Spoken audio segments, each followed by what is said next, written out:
This shop looks popular today. Wonder what the occasion is.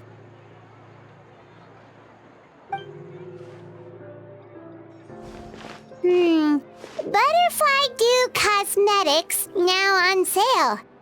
Huh, looks like it. Oh, Sigewinne's here too! Hey there, Sigewinne!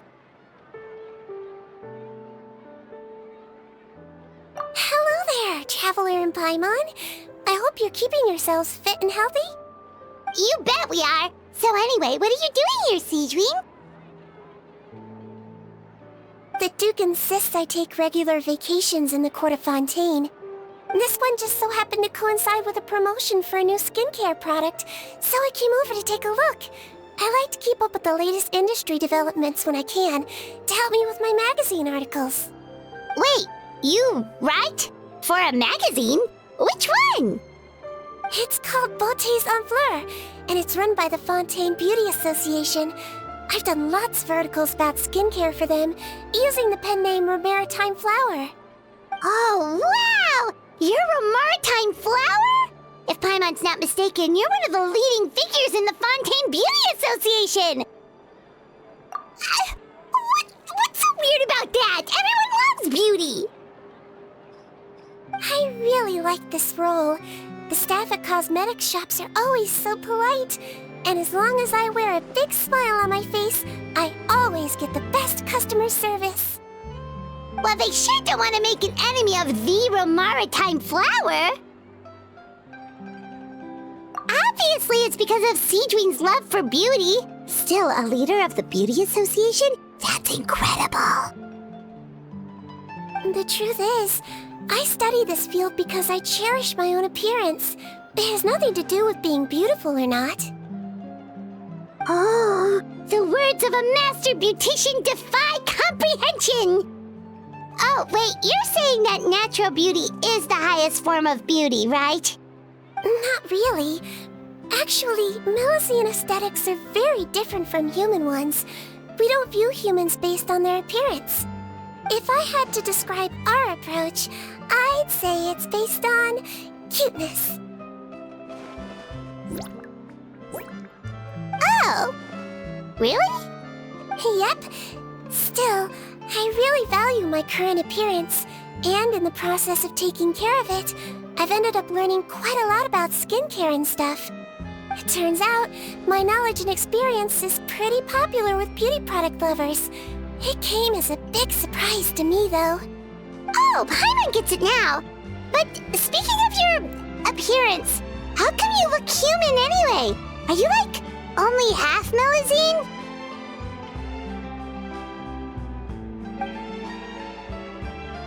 Ooh, wait, sorry. That was probably really offensive, wasn't it? No, I don't mind. I'm not mixed, though. I made a decision to turn myself into this form a very long time ago. If you're interested, I could tell you the story. A shape-shifting story? Oh, heck yeah, of course we're interested!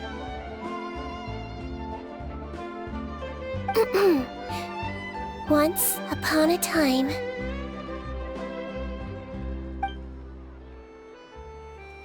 Long ago, humans rejected Melusines, and Melusines feared humans. There was one Melusine who became fascinated with human medicine, but no human wanted her help. And there was one girl who liked Melusines, so no humans would make friends with her. So, the Melusine became the girl's friend, and the girl became the Melusine's patient. Your checkup's all done. You're still in perfect health. Thank you, Dr. Melusine. In this game of doctor and patient, a friendship was born. Then, one day, the girl fell ill. The Melusine was the only doctor to arrive on time, but the adults sent her away. Scram! Melusines can't be trusted! So just because I'm not human, I can't save my best friend? In desperation, the Melusine approached the frightening witch. She begged and begged until she got a reply. If you take this potion, concocted of sin, you will gain a human face and grow human limbs. But then, you will lose everything that attracted this friend of yours to you in the first place. Can you accept that? The Melusine did not hesitate for very long.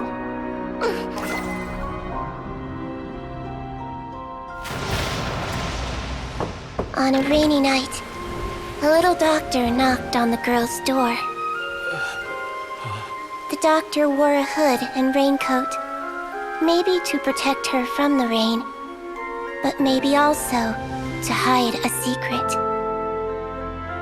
The little doctor held the girl's hand and treated her illness, just as she had so many times before.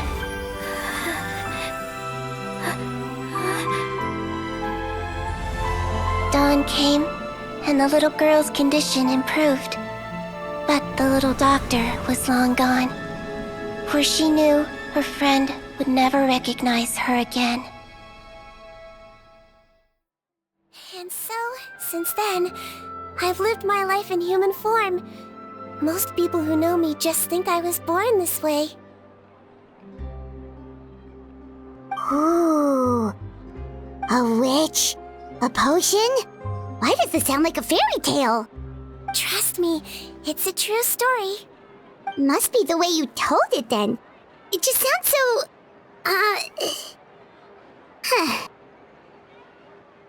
Yeah, not every Melusine would take human form to save their human friend. That must have been a huge decision. Treating patients is a doctor's duty. We must always find a way, even when the going gets tough. Ugh. It's so crazy that they turned you away just because you were a Melusine, especially when their daughter was so sick. Well, sometimes appearance can be a real barrier. But that was a long time ago. I like how I look now anyway.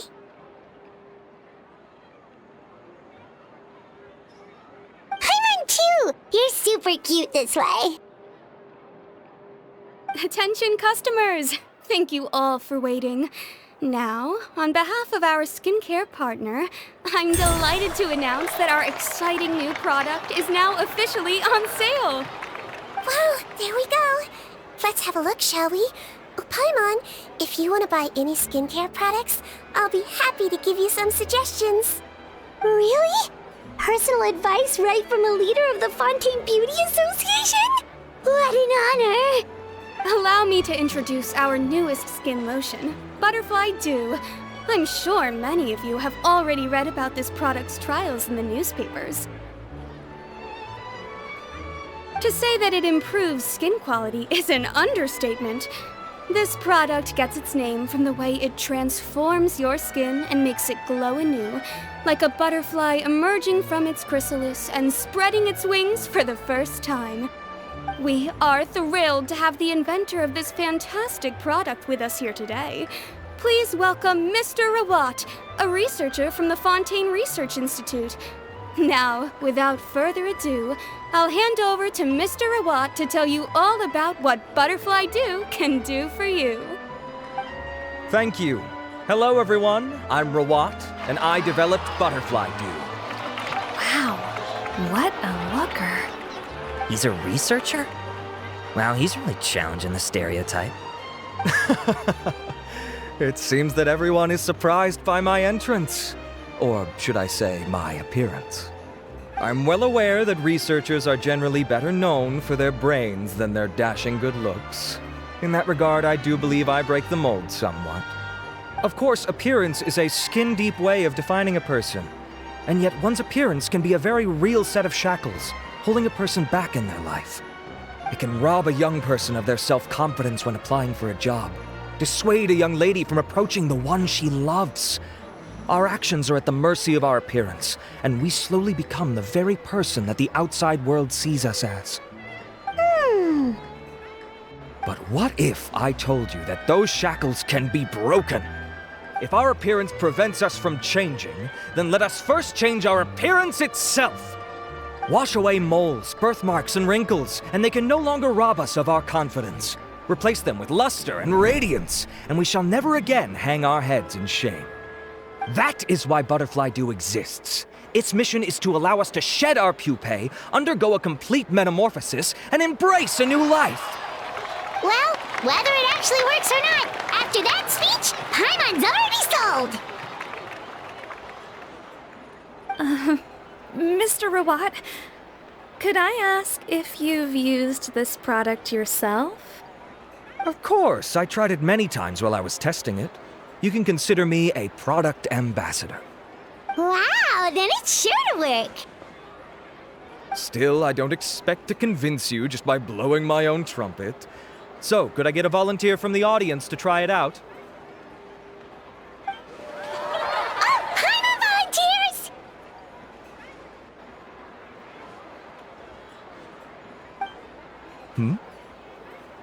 Oh! Ah, what an honor! It appears we have a giant of the Fontaine Beauty Association here with us. In that case, Miss Sigewinne, could we seek your most expert opinion on this product? Sure. Whoa, is that Romaritime flower? They say she's the pickiest user of skincare products in all of Fontaine. Here you go.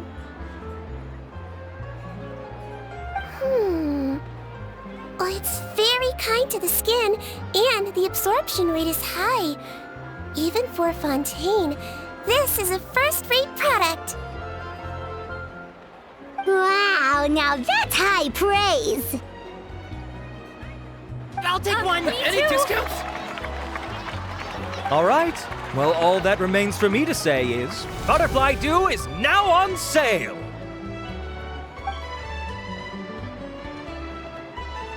Think we should buy a bottle too? Ha! Of course you bring up Mora! Fine, Paimon will pay out of her own pocket, and even share it with you.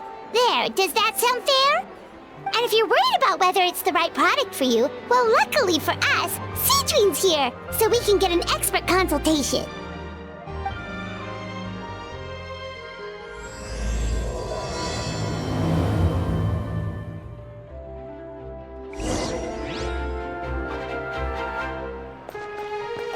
Aw, I wish I'd saved up my pocket money. I'm buying for a friend, but I just want to check. This is designed for both women and men, right?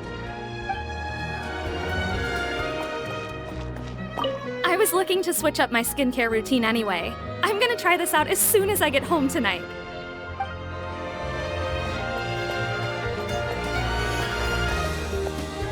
Stocks are running low, so purchase soon to avoid disappointment.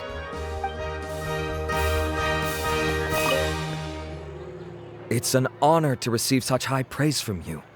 To be honest, I was also hoping you might be able to point out some flaws in the product so I can keep improving it.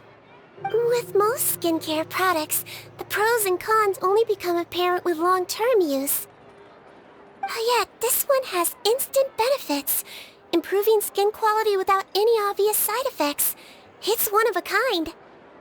Don't worry though, I plan to keep using it, and I'll publish regular reviews in Beautés en Fleur. You can read my thoughts there. All you need to do is subscribe. Oh, I was hoping for a more casual conversation, but you are a beauty association leader after all. I understand if you want to keep this professional. Sigewinne! Oh, excuse us, Miss Beauty Expert.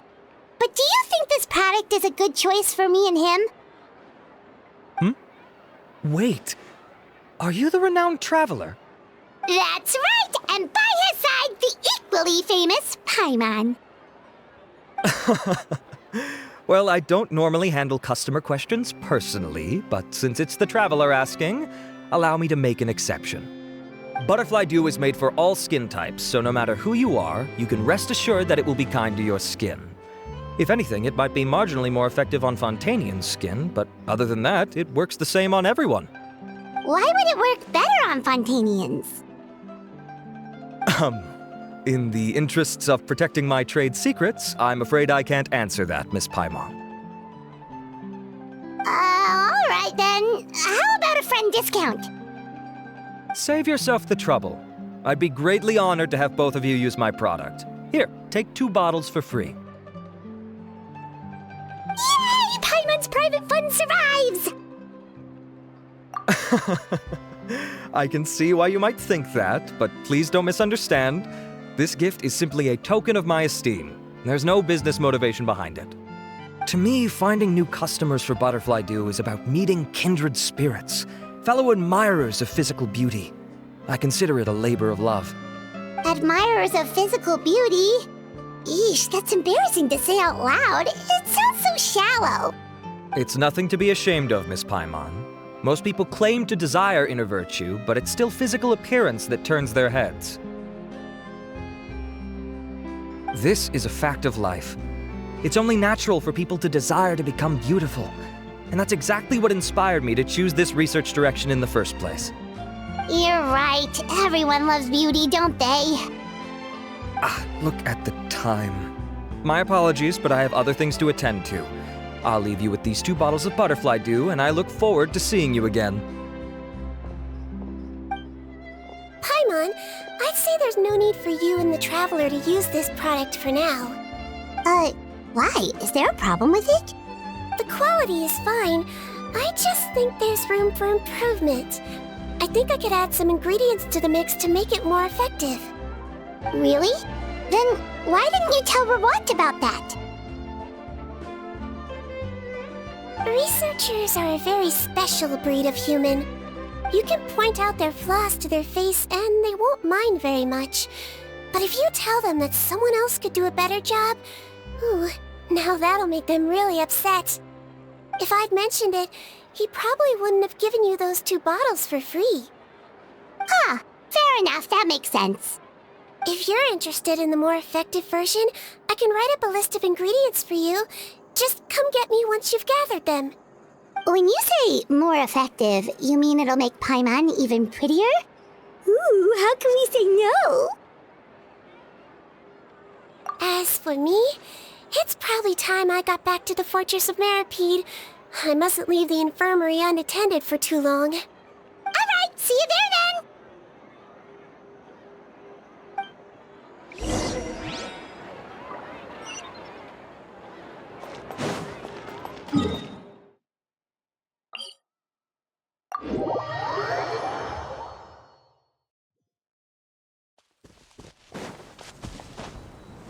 Just up ahead, Traveler! The ingredients for Sigewinne should be nearby.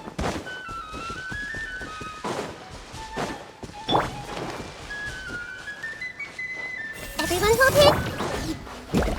Overruled. Yeah.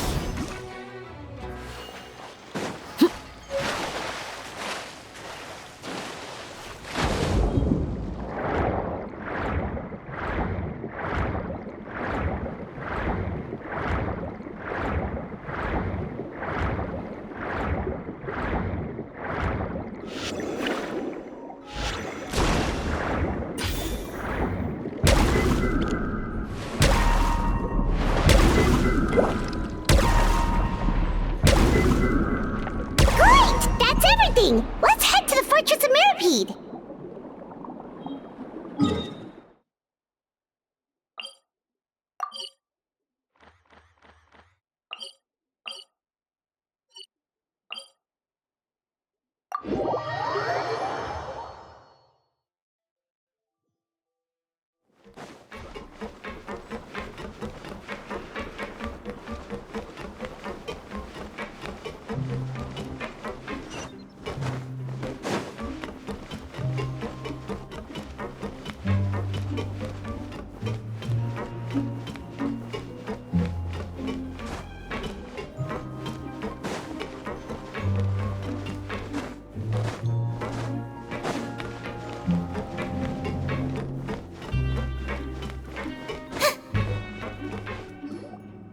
Whoa, the infirmary is packed! Please, you have to believe me. I saw it with my own eyes last night. Another me! He looked exactly like me. Got it? Okay. I've written down everything you told me. Now, I have a few tests to run. Take a deep breath, and don't worry, it's nothing to be nervous about. First, which finger am I holding up? Your index finger, but I'm telling you, my mental state is fine. I'm not crazy. Very good. Now, on to the next. Hey there, Your Grace. It's been a while, huh? Ah, it's you two. Indeed it has. I would offer you some tea, but I'm afraid the timing is unfortunate. Duty calls. No worries. Actually, we were looking for Sigewinne. Do you, know what all of this is about? This inmate came running to the guards in a panic, claiming to have seen his exact doppelganger. A doppelganger? Doesn't that just mean someone else kinda looks like him? And that's what I thought when the report first reached my desk. But we've inspected our records. No one even vaguely resembles him. Considering how certain he is of what he saw, I can only surmise that he's having some mental issues. So I brought him for a medical evaluation. Alright, very good. Take a sip of water and rest for a bit. Evaluation complete. I couldn't find any symptoms pointing to a physical condition. I see. So do you still believe there's more likely to be an issue with his mind than his body? I have to assume so for now. Psychological issues are more difficult to detect. At this stage, we can at least confirm that he is in command of his cognitive faculties. The rumor mill will go crazy if word of this gets out. Guards, take him to the ward for a period of observation. The Marechaussee Phantom has requested my cooperation on a case, otherwise I'd deal with this myself. Sorry for the trouble, head nurse, but I'll have to leave this to you. No problem, Your Grace. I'll add him to my observation list. By the way, we have a couple of guests here who have made the trip just to see you. I imagine it must be important. You probably won't need to add them to your observation list, though. Oh, Traveler! Paimon, it's you! Hey there, Sigewinne! It's actually not that important, but... I'll be in my office if you desperately need me. Goodbye for now. Okay, bye-bye! So, Sigewinne... Would you mind waiting for just a moment? I have another patient to see. Just find an empty bed and take a seat. I won't be long. Oh, sure! Sigewinne, we've brought him. And he seems to have taken a turn for the worse again. Okay, don't panic. Let's start by sitting him down here. Paimon had no idea how busy it can get for Sigewinne.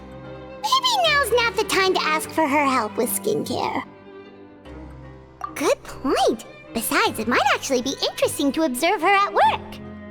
Well, this could hurt, so I suggest you take a deep breath first. Did his face melt? What happened to him? It's anyone's guess. His face melted off shortly after arriving at the fortress.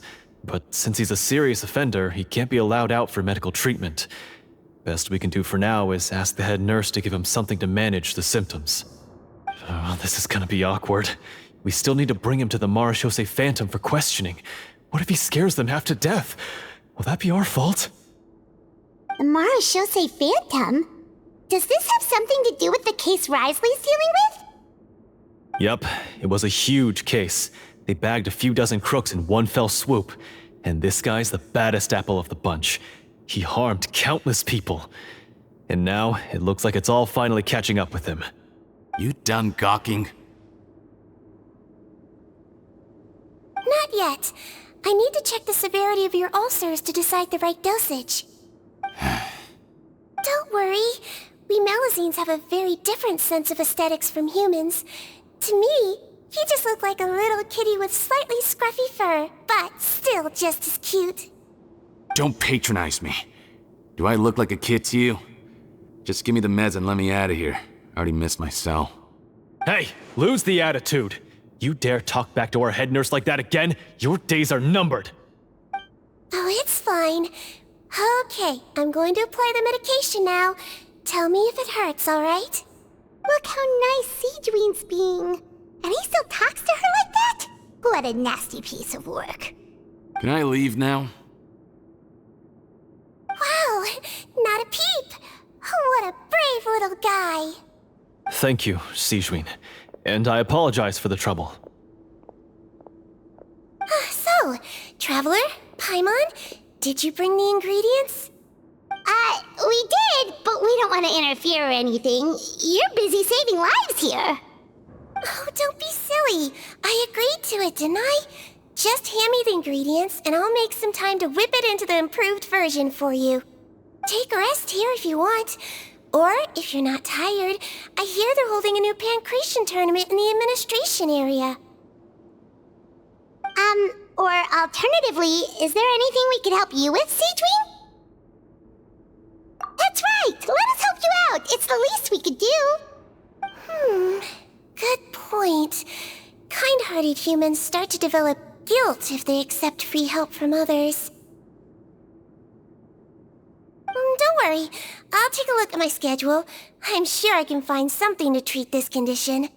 I gotta warn you, though, it'll be tiring work. So I suggest you take a break first, then come back and see me when you're ready.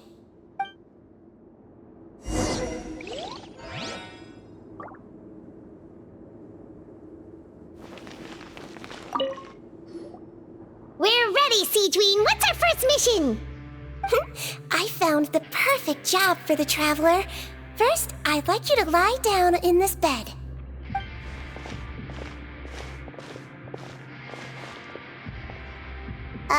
What for? I need you to pretend to be sick. What? Oh, is it that difficult? I thought you did a pretty good job last time. Oh, so you knew. I sure did. He was way more interesting than the usual malingering inmates, and you played along very well, Paimon. I observed you two for quite a while after that. Well, this is awkward. But why do you need us to do it again now? No time to explain. My next patient will be here any second. Please just do as I say. You can, pretend like you've got a nasty headache, and throw in some dry heaving for good measure. Okay.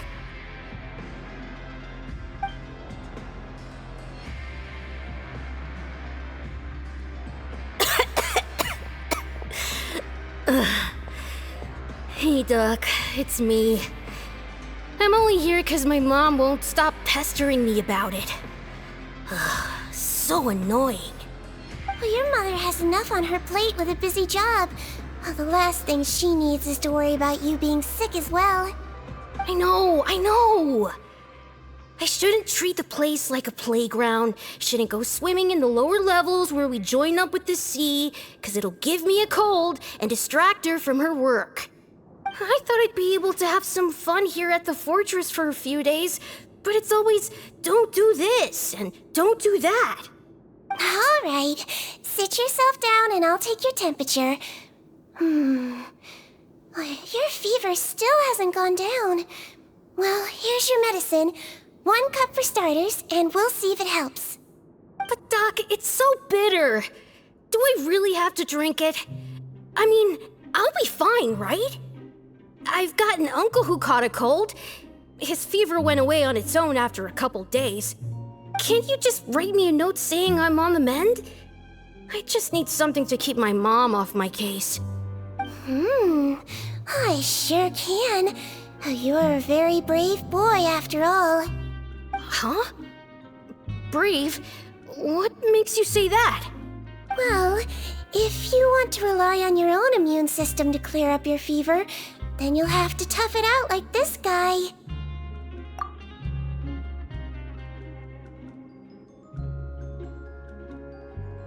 Hang in there, Traveler! Are you gonna puke? Paimon can get you a paper bag! Huh? As long as you're tough enough to get through the nausea and dizziness caused by the high fever, you'll be right as rain after just a few days' rest. And if I'm not tough enough? Hey! Wake up! Wake up! Put it this way. At least you'll never have to see the doctor again, right? I think maybe I'll take that medicine after all, if that's okay. No, of course. Here, it's still warm. It's so bitter. All done. Great job, you two. That kid really doesn't know what's good for him. His mother's a guard here. She's been working back-to-back shifts lately, but unfortunately his father's away on a business trip right now. She had no choice but to bring her son here for the time being. He was quite happy at first. He seemed to think that the Fortress of Meripede would be all fun and games. So you made us put on that act just to scare a kid into taking his medicine? That's a pretty sneaky trick. Seems like there's a whole side to Sigewinne we never knew about. It's a technique I learned from my teacher. Oh, you had a teacher? Was she a Melusine doctor too? She was human. She passed away a long time ago. Oh, sorry. No, it's fine. I really liked my teacher, so it's always nice when I get to talk about her with other people. She was a traveling doctor, and since she didn't have a clinic, she'd go out and visit her patients wherever they were. Dealing with the badly behaved ones was her specialty.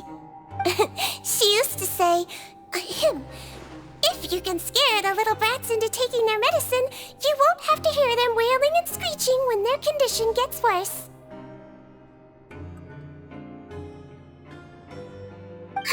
She sounds like a pretty strict teacher. Strict? Well, that's not how my teacher saw it. She thought of herself as terrifying to kids. Strange way for a doctor to describe themselves. Now Paimon's curious to know what she looked like. As it happens, I actually have a picture of her. Oh, wow, yeah, okay, that'll terrify the kids. Yep. All the children she treated thought she was a witch. Why does it almost sound like you're envious of her? Oh, because I am. If she was here, all the children would take their medicine without any need for tricks. A doctor who looks like a witch. True, they wouldn't dare try anything funny with her around. Oh, me, on the other hand, it's hopeless. Children aren't afraid of me at all. That's actually a good thing, you know? Oh, my next patient should be arriving now. Would you mind lending me a hand again? Sure thing! On to the next mission!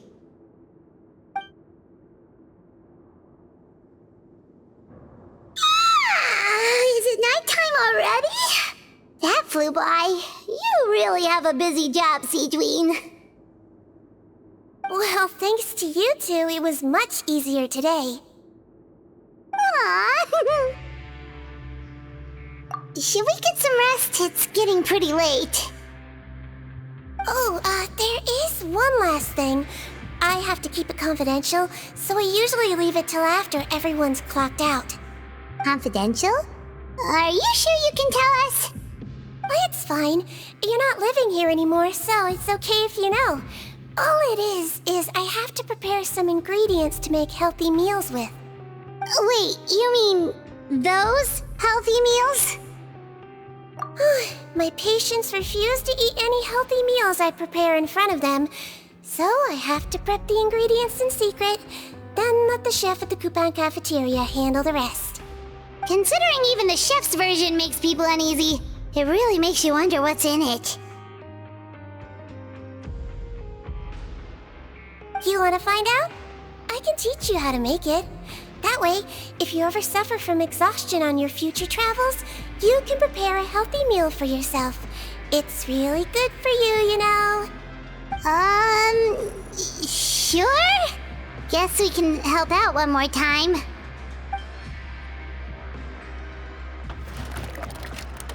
The ingredients are ready. Now, put them on the table and add them in the order I tell you. First, we add this special slime condensate, stir it thoroughly, then pour it in. Oh, see that? It adds elasticity. It looks just like tasty jelly, doesn't it? Yeah! Yeah, it really does! Until you remember it's slime condensate. Next up, xenochromatic crystals. You want to crush them up into a fine powder, like powdered sugar. Wait, are those from Fontimer Aberrants? Are you sure they're edible? Finally, we'll need some high-protein meat. Frogs are an excellent choice. You just need to clean their innards, and then you're left with some lovely, tender meat. Oh! Frogs. And we're done. All that's left now is to pack them into lunchboxes and hand them to Walsey. Yesterday in the production zone, I noticed an inmate who's been working for 2 days straight. That means it's a healthy meal for him tomorrow. Sigewinne really does have the inmate's best interests at heart.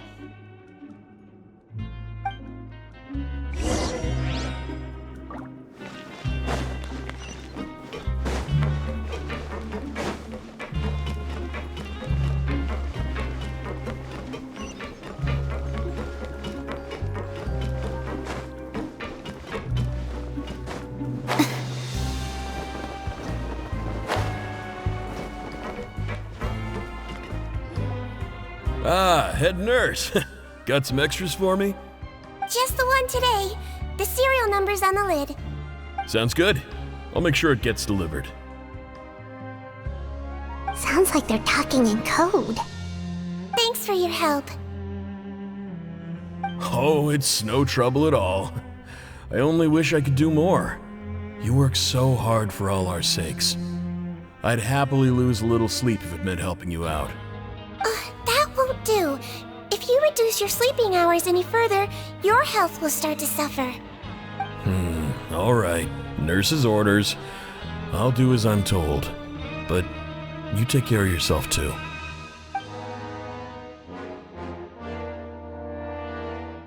Well, I'm done with work for today. Thanks for helping out, you two. Seems like the guards and staff here have a lot of respect for you, Sigewinne. In just one day of helping you with your work, it feels like we've done a lot for the fortress. Head nurse, please, wait. I'm sorry to disturb you this late at night, but I think you'll agree, this is urgent. Okay, just relax and catch your breath. What's the matter? The guard at the observation ward, Odilon, he told me to pass on a message to you. One of the inmates there, the guy suffering from possible hallucinations, well, he seems to have made a sudden recovery, and now he wants to apply for permission to leave the ward. Huh? Already? You were right to tell me. I'll have to examine him and make sure he's well before we discharge him. Looks like we've got one job as medical assistants left. We'll come with you.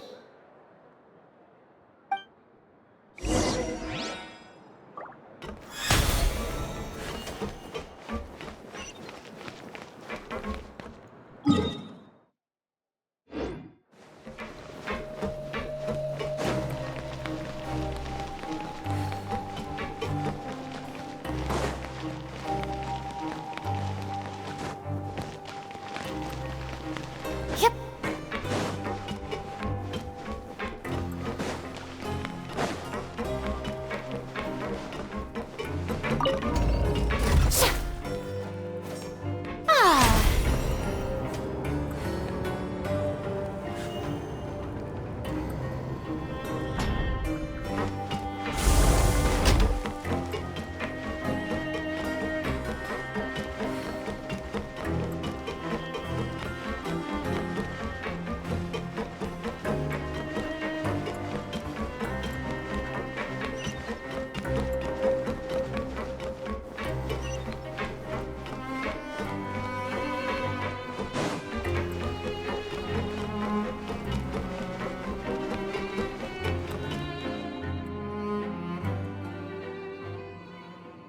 Ah, head nurse, you're finally here.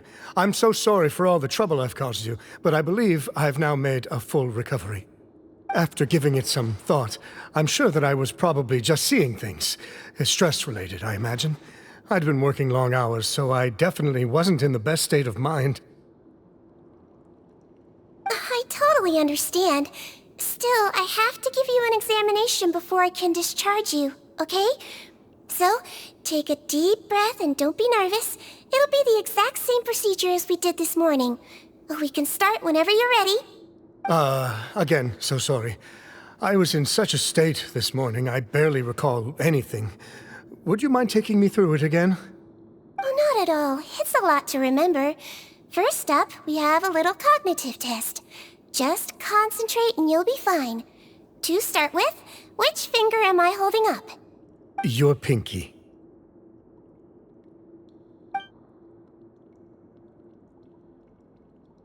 Alright, all indicators seem normal. So it was a stress-induced hallucination after all? Well, we've certainly had previous cases of mental illness caused by overwork, which is why I carefully observe everyone in the production zone. I wonder how I managed to miss the signs this time.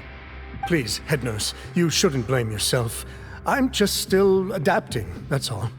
Pushed myself too hard, and I guess I couldn't take it. Thanks for looking after me. I'll be as good as new after a good night's sleep. And if you can give me the okay, I know I'll sleep better back in my good old dorm. It can be difficult to relax in an unfamiliar environment. Alright then, you can leave the ward.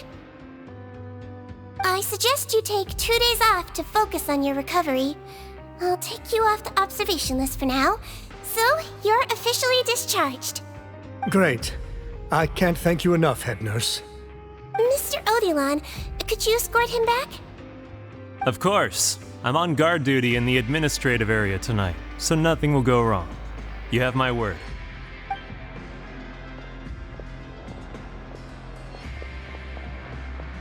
Guess you're finally done for the day now, huh? Yep. But I still haven't gotten around to making that improved lotion for you yet. Oh, no rush! Seriously, it's super late now. You should go get some rest too. Well, tomorrow it is then. Good night, Traveler. Good night, Paimon. Hope you sleep well. Oh, don't you worry. We will. After a productive day of work, we're both gonna sleep like a log. Yeah, sleep tight, Sigewinne. See you tomorrow.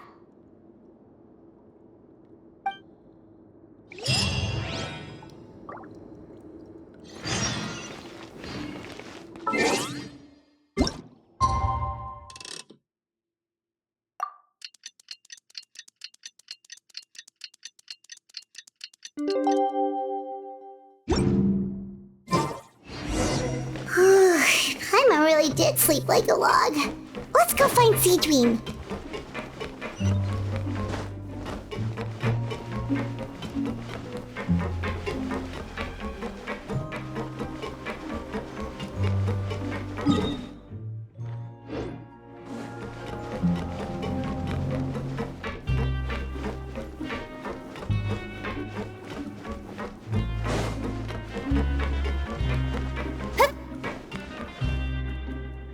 Whoa! How is the infirmary even busier than yesterday? Good morning, Traveler and Paimon. I have a few people here for a checkup, so you might need to wait for a while. No problem. Anything we can do to help? There's a bit of a complicated situation here. I'm still getting to the bottom of it myself. You have to believe me. I'm telling the truth. You're in a medical facility. Keep it down. Please, listen to me. I'm not Gascon. I'm Uwe. You're a horrible liar, you know that? We get all your mugshots with the arrest warrants. It's clear as day that you're Gascon. You mean because of the way I look? I don't know what happened. I just woke up like this. Then you guys dragged me in here for an interrogation. I brought you here to figure out what's going on. If you truly are the victim of an injustice, yelling isn't going to achieve anything. At most, it'll delay your vindication. All right. I get it. This is nuts. Yesterday's interrogations went fine, and now this. Morning, Your Grace. What's going on? Remember the case I mentioned yesterday? The one brought to me by the Marechaussee Phantom? Well, we've been questioning the inmates involved this morning. Every single one of them is claiming mistaken identity. Huh. That's even weirder than what that guy was saying yesterday. The thing is, none of them have been able to provide any evidence whatsoever to support their claims. Questioning them further got us nowhere, so for now, we've brought them to the infirmary. And we thought yesterday was as busy as it got for Sigewinne. We've compiled their statements. Have a look. Perhaps there's something we missed.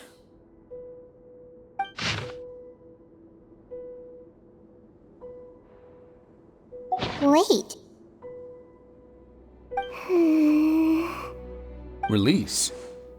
Interesting. The inmates they spoke of in their statements appear to all be due for release today. I noticed that too. If that's their plan, they're underestimating us a little. Every serious offender claims that there's someone else who just so happens to be due for release today. And they're expecting us to go along with that. All the more reason to be cautious. Lumberzar, check the release list for today and make sure no one gets processed. We're gonna need an excuse, though. Just say we're out of forms, and that we're furiously printing more as we speak. I'm on it. It's conceivable that our group of serious offenders somehow found a way to switch places with inmates who are about to be released, so they can walk out right under our noses. We did consider that possibility. But I mean, just look at them. They match the warrants, period. How could there have been a switch? Only if they're dead ringers for the inmates due for release, I suppose. I gave you that name list yesterday to assist in your investigation. Did that help? Yes, the inmates' mugshots were attached to the list. The first thing I did was check for lookalikes, and I didn't find any. The only other thing that stands out to me is that their voices sound a little different today. But it's not exactly hard to put on a fake voice. Oh, really? What does our head nurse make of all of this? Give me a moment. I think I have a way to confirm whether there's been a switch. I know, it's not time to change your dressing yet, but please bear with me. Huh? Isn't that the guy from yesterday? This should be Honore. He has very severe facial ulcers, which require an operation in the hospital at the Court of Fontaine. I authorized him to leave the fortress for medical treatment under guarded escort. Yes, like I told you. I'm not Potton. I'm Honore. So there has been a swap. Well, I can see what happened in Potton's case, but how do you explain the other inmates? You're not telling me their souls switched bodies, are you? No, I believe it was their faces that got switched. The method is a bit like replacing a tooth. Take the bad tooth out, put a false one in. And actually, I think I can prove it to you. Traveler, Paimon, do you remember Eric from the other day? Yeah, sure do. Then you can be my witnesses. To start with, please fetch the inmate who claims to be Eric.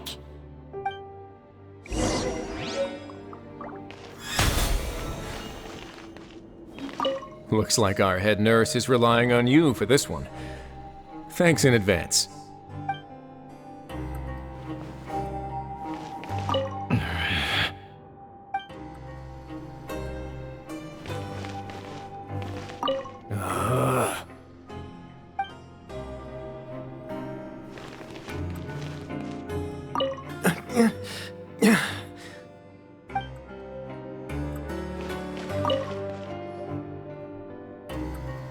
So, you're Eric?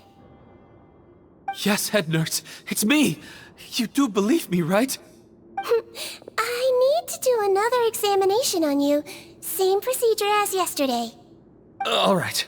It's the cognition test first, right? So I need to concentrate. Now, try to recall if you can. The last time we did this test, which finger did I hold up? I believe it was your index finger. But that means... Huh? So basically, last night the Eric who said he saw another him suddenly recovered and applied to leave the observation ward. Sigewinne did another test before letting him leave, but that time she held up her pinky finger. Huh? I don't know about any tests last night. There was nothing to do in the observation ward, so I went straight to bed. Then I somehow woke up in a high-security cell. Well, in that case, there is a reasonable explanation for the strange events of the past 2 days. So, what exactly happened? The gang of serious offenders wanted to break out of prison, so they identified a group of scapegoats, namely inmates whose terms were almost up, and planned to switch appearances with them. Last night, when Odilon was on duty, they ambushed him and had one of their group switch appearances with him using their face-swapping method. That allowed them to avoid scrutiny from the other guards. Then, once all the other inmates were asleep, Odilon spent his night shift carrying out the remainder of their switcheroo plan. However, they made one mistake. Henri changed his appearance to match Eric's earlier than he should have done, and ended up being spotted by the real Eric. Real Eric came to the guards for help, but we didn't know then what we know now, so we put it down to hallucination and sent him to the observation ward. However, since one of the gang members was posing as a guard, they simply changed real Eric's appearance and had their Eric take his place, muddying the waters even further. Right, because I put Eric on the observation list by then, and no inmates on that list can be processed for departure until I've discharged them. Hence why the imposters had to pull that little stunt to get fake Eric off the list. Yeah, it all makes sense now! The Duke cracked the case! Well, I can't fault the reasoning. But I'm afraid that we ruled out the possibility of face switching very early on in this process. Criminals altering their facial appearance to commit crimes is nothing new. In fact, one of the explicit duties of the Melazines in the Marechaussee Phantom is to identify criminals in disguise. We carefully examined all the suspects, and there is no evidence that any means of disguise were used in this case. Huh. Well then, how do we explain all this? So far, it seems more likely that the gang stole documentation belonging to the inmates due for release, and are using that to commit identity fraud. Actually, there is a potion that can completely change someone's appearance. If they use that, even a Melazine wouldn't be able to detect it.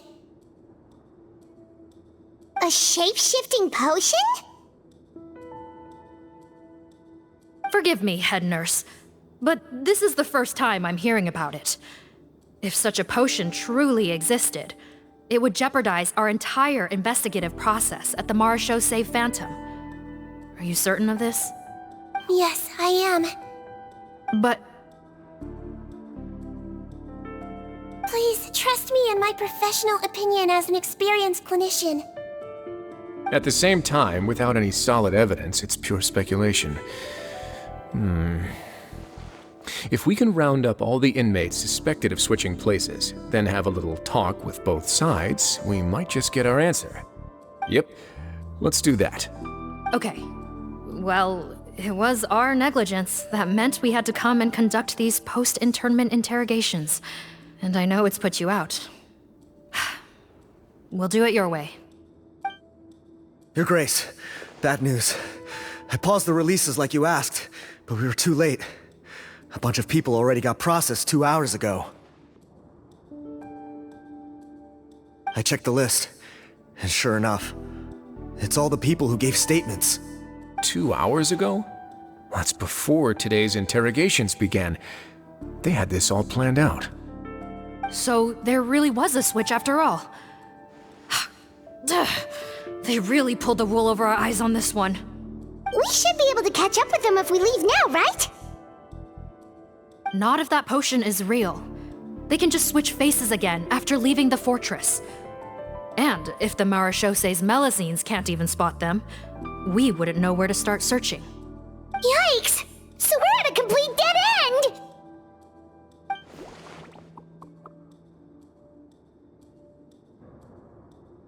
Well, technically there is one more lead we could follow up on.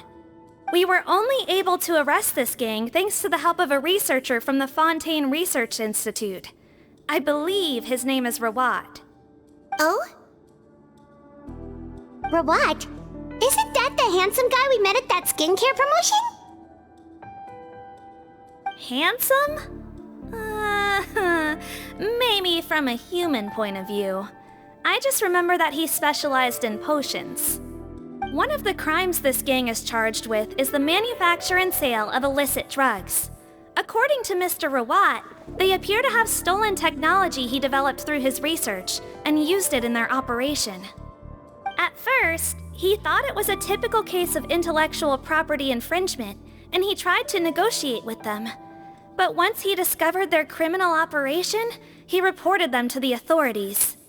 Thanks to his report, we were able to swoop in and arrest them all in one go. What a hero! Bet that took courage on his part. No doubt. This is worth following up on. As the one who snitched on them, it's highly likely that Rawat will be targeted by the escapees. That aside, since he's negotiated with them in person before, there's a chance he'll have some additional information for us. Understood, Your Grace. My team and I will head to the Fontaine Research Institute right away. In the meantime, please keep an eye on the face switch victims for us. Of course. Miss Morgan, I'd like to come along and help you catch these criminals. Huh? Why's that? Well, I'm the one who discharged the fake Eric last night, so I feel partly responsible. Don't say that, head nurse. Your focus was on the inmate's health, and rightly so. We can't ask you to help with arresting criminals. That's our duty. I also have a more personal reason. Potton is a patient of mine, and if I don't get a new batch of medicine to him in time, his condition will get much worse. Look, head nurse, I completely understand where you're coming from. But arresting criminals is dangerous business. And if anything happened to you, none of us can afford to take on that responsibility. Don't worry, I can defend myself just fine.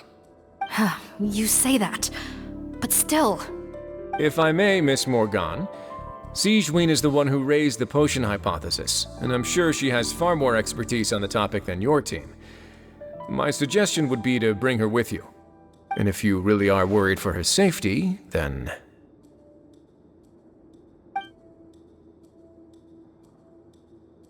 Ah, there you go, right on cue. Knew I could count on you.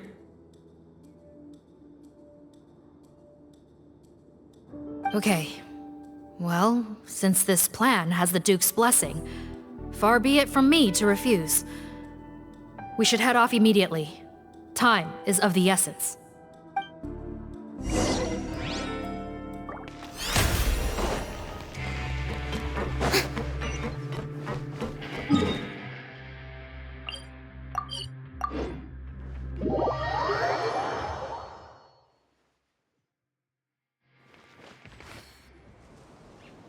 Greetings. Sorry to impose, but I'm afraid we're here on urgent business, and we're gonna need you to cooperate. The Marsh is a phantom. Let me guess, you're investigating some more illegal research? Not this time, no. We're looking for a researcher. Do you know where we might find Mr. Rawat? Rawat. Oh yeah, Mr. Handsome, right? He actually doesn't work on site here very often. There's a handful of researchers in the nearby area who know him pretty well, though. You can see what they know. Just a handful? Paimon figured he'd be the most popular guy around. Well, I guess you could say he's popular, at least on a superficial level. He's blessed with good looks, so he tends to make a good first impression on people. But in all his time here at the Fontaine Research Institute, I don't think he's ever had a single deep conversation about his research with his peers. That's no way to make real friends around here.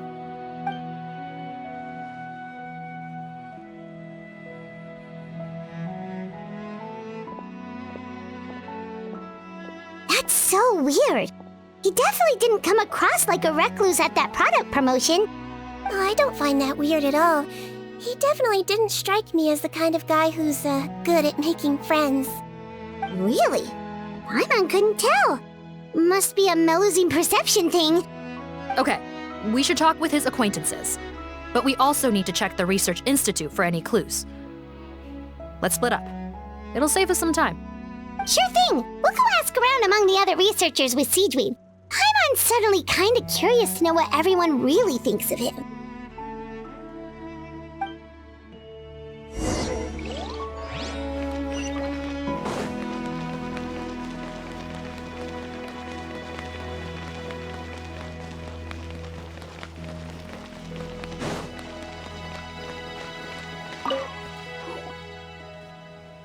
Excuse us, are you Audrey?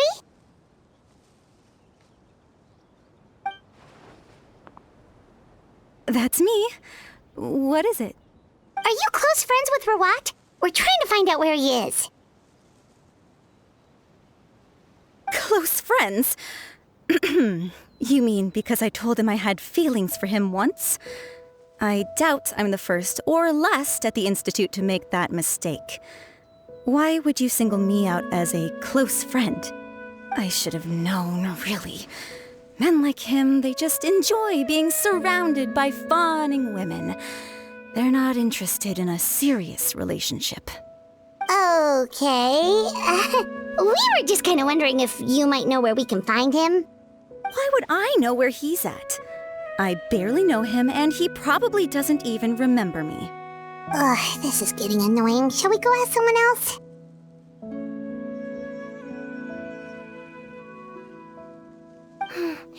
I think she knows Rawat better than she cares to admit. If we leave now, it might be a wasted opportunity. Maybe, but we're not going to get much out of her while she's in this state, are we? She's displaying symptoms common among people in love, if that's what you mean. But I know a cure. It's curable? Oh, we're still no closer to finding Mr. Rawat. Oh, by this point, he could be in grave danger. Danger? Wait, why are you looking for him again? Oh, that's right, yeah! The Marshosei Phantom said that he's been targeted by some pretty bad people. We need to make sure he's safe. What? How has this happened? He seemed fine when I last saw him, and that was only a couple of days ago. Just happened to run into him, of course. Oh, I see. Well, do you have any thoughts on where he might be right now? Okay, but this is purely out of concern for his safety. If he's not at the Institute, he might be at his mother's place. I heard she raised him alone, that they had it pretty tough financially, and these days she's housebound due to illness. He makes regular trips back home to check on her. Oh, okay. Do you know the address? Nope, sorry. I only found out the thing about his mother because it came up in conversation once. I was just trying to find out more about him, so I could get to know him better. When I told him I had a crush on him, I offered to help him take care of his mother. And yeah, maybe that was a stupid idea, but did he really have to yell at me for it? It's like, fine, I can take no for an answer, but what's with the temper tantrum? Unbelievable. These guys only want to show you their charming, well-groomed exterior. They can't stand it when a few home truths shine through.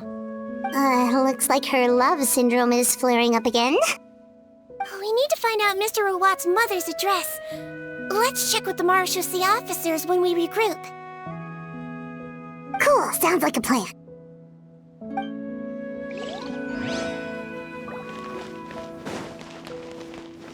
Yep.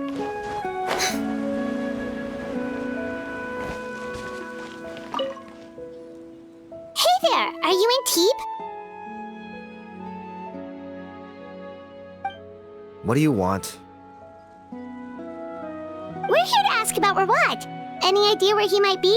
We were told you were pretty close with him. Close? Not sure that's the word I'd use. He wouldn't even let me use his patent. Huh? been a good few days since I last saw him. I don't know where he's at. Go ask someone else. Would the patent in question happen to be related to the new skincare product he developed? Yeah, kinda. Butterfly dew, or whatever he calls it. I heard he made a tidy sum off of that one. Okay, now we're getting somewhere. Keep going.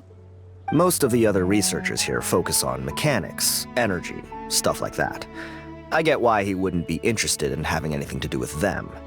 But I'm studying coatings. There's a huge overlap in our areas of research. Why would he refuse to work with me?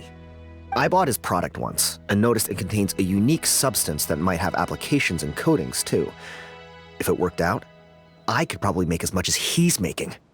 Don't get me wrong, I had no intention of plagiarizing his work.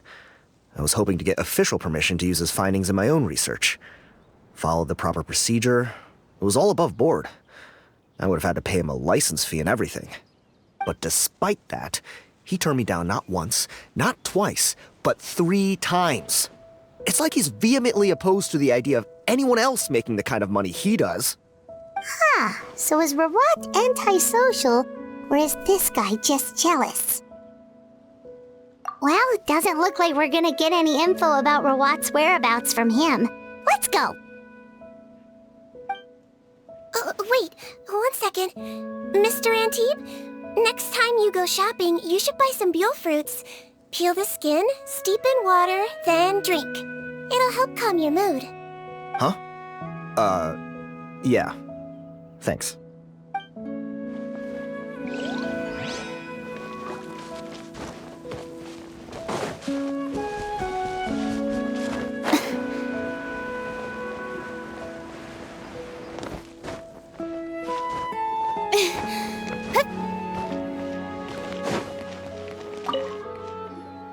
Sorry to bother you, sir, but are you Bertram? Who's asking? Just some concerned citizens helping out the Marechaussee Phantom with an investigation. We'd like to ask you about Rawat's whereabouts, if that's okay. We're told the 2 of you are pretty close. Not anymore, we're not. Turns out we don't see eye to eye. Oh yeah? What happened? The thing about us researchers is, most of us do what we do for some sort of higher purpose.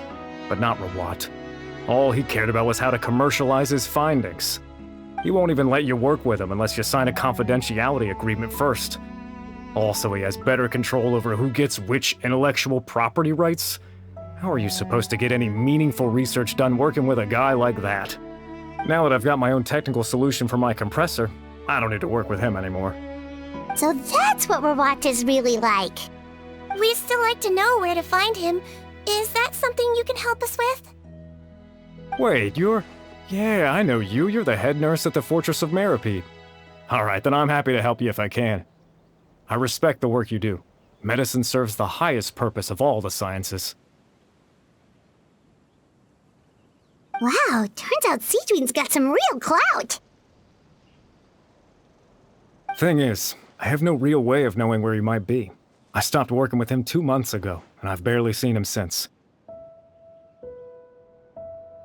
But if you want my advice, I'd say go talk to the peddlers. There's a few he meets with every other day or so. Maybe they know where he's at. Peddlers? Yeah, back when I was working with him, I noticed he met with them quite often.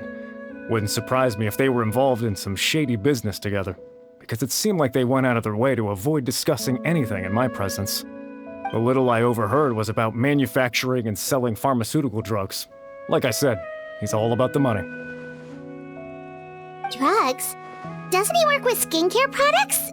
Do those count as drugs? Who knows? I never cared to find out. He's the morgue rubber, not me. Thank you. You've given us plenty to work with. Welcome. Goodbye, and may we both reach new heights in our scientific endeavors. Well, that's all 3 researchers. Let's head back to the meetup point.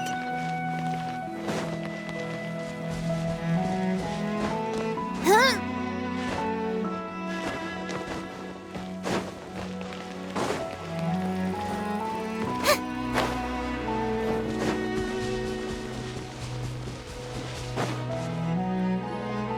You know, Paimon started out thinking Rawat was a handsome researcher with a friendly and cheerful personality.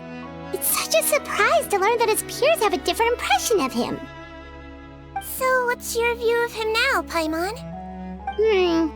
A handsome researcher whose difficult upbringing turned him into a profit chaser with a chip on his shoulder? So your thoughts about his appearance haven't changed at all? Well, his looks are kind of a big deal, at least in Paimon's opinion. How did such a handsome guy end up being so antisocial? Even with his difficult family background, it just doesn't make any sense. You can't judge a person solely based on their appearance.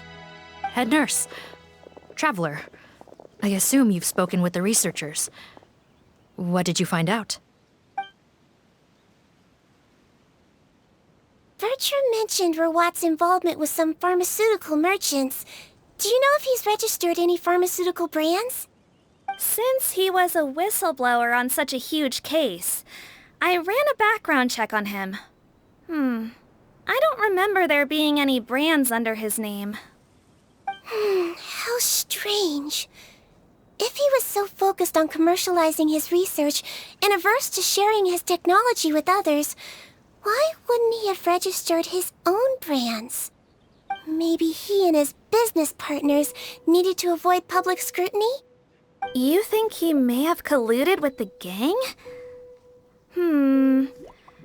Well, the crime was manufacture and sale of drugs, and that would certainly be in his wheelhouse. We can't rule it out. Isn't that pretty unlikely, though? He was the one who blew the whistle on them! Most children who come to me with tooth decay have suffered pain for a long time already, but they'll still try to hide the fact that they eat too many sweets. Grown-ups and children aren't so different in that regard. If you say so. I saw him when he came to make his report, and I certainly didn't get the feeling that he was the type to collude with criminals. Perhaps it's more likely that they were coercing him. You mentioned that he comes from a poor family.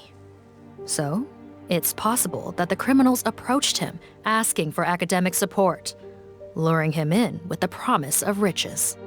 By the time he discovered who they really were, he was in too deep. They had leverage on him, so he was forced to keep working for them. I've seen it happen many times before. That does make a lot of sense. It would definitely explain why he was so unwilling to cooperate with his fellow researchers. No wonder he's so unsociable. He must be on edge all the time with a gang of crooks breathing down his neck. In that case, the situation could be worse than we thought. If Rawat was working with the escaped inmates, they're sure to know more about his whereabouts than us.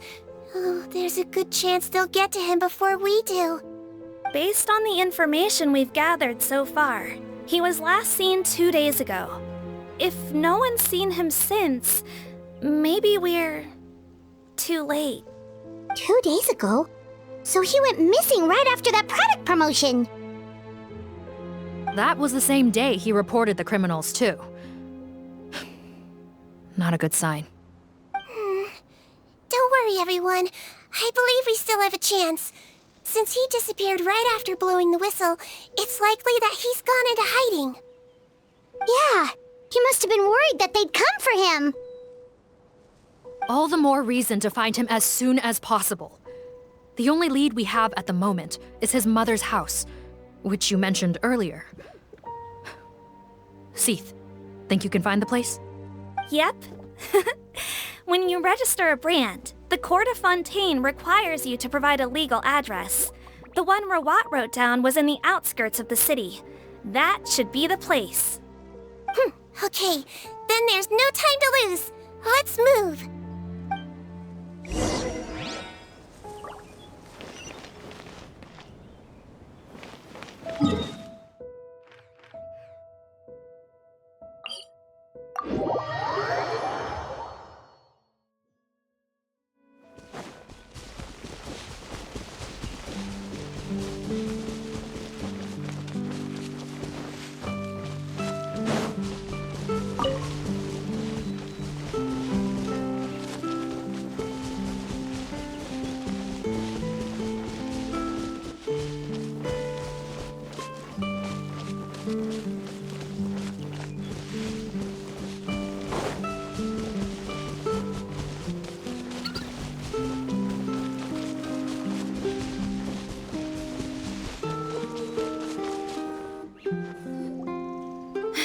Alright, this should be the house. I'm pretty sure this was the address. Okay, I'll knock.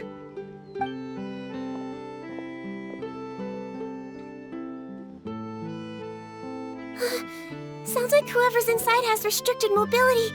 Well, it seems serious. What's the fastest way to get this door open? Break the door down? No, I'll handle it. Let the expert deal with it. There'll be a mountain of paperwork if we damage a citizen's property.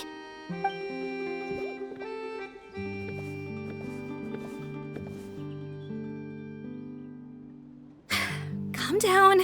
Deep breaths. Remember your training. Control your strength. And... it's open! Seath, take a few people and lie in wait. Keep your eyes peeled for any activity around the house. The Traveler, head nurse, and I will go inside.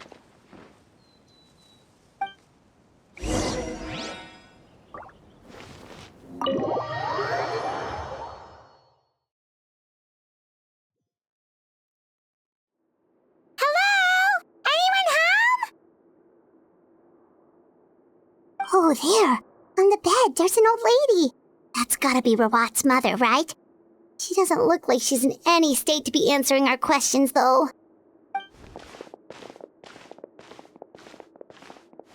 We could try, but she is very ill. We mustn't force it. Well, doesn't look like Rawat's here. She's the only one we can talk to. Yep. Allow me. Hello, ma'am. Might I ask if you're Rawat's mother? We are trying to locate him.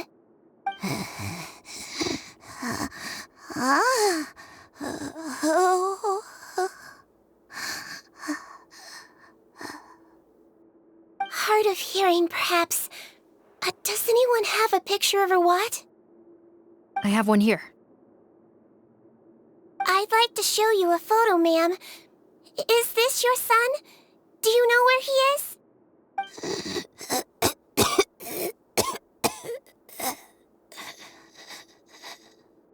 Looks like this isn't gonna work after all. Well, looks like we're out of leads. If Rawat's not here, things are looking very bad for him. Is it possible he could have avoided returning here because he knew he'd be in danger? Maybe. But if so, where do we look next? Maybe we should take another look at the Institute. Guess so. I suggest we all return there now.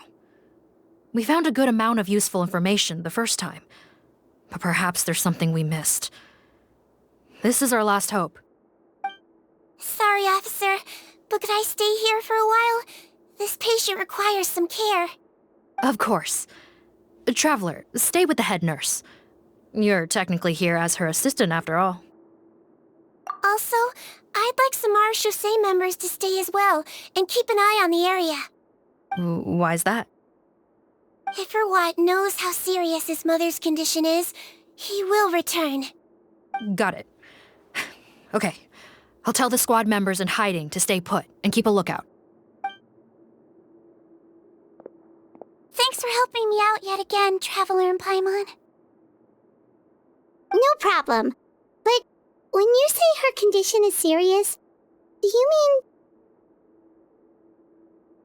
Yes. She's barely clinging on to life. Oh.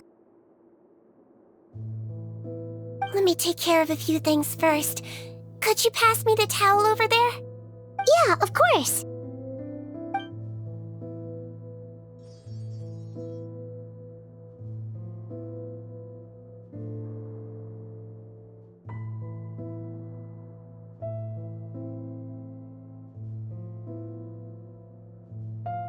I can tell that her family has tried a lot of different treatment methods, including some very expensive medicines. Unfortunately, her condition is so multifaceted that a recovery looks all but impossible. Sigewinne, Paimon bets being a nurse must be pretty tough at times like this. Yes, it makes me a little sad. In a Melizine's eyes, a human's birth, aging, sickness, and death are as much a part of natural law as sunrise and sunset. But human medicine can defy that law to some extent. In that sense, it is a science of miracles. That is why I became fascinated with it in the first place. But it was only after I truly became a doctor that I realized miracles don't always happen. Even the greatest doctors cannot cure all diseases. Sigewinne. Well, don't worry about me, Paimon. A doctor's duty is not to cure all diseases, but to treat whatever ailments they can. At the very least, I can lower her fever. That way she'll suffer less, and she might even be able to see her son. Yeah, all the more reason to find Rawat as soon as possible, even if we don't catch those crooks.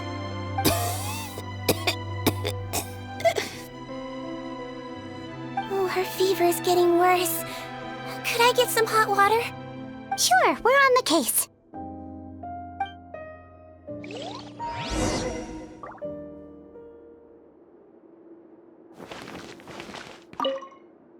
I'll take care of her. Fetch me some hot water if you would.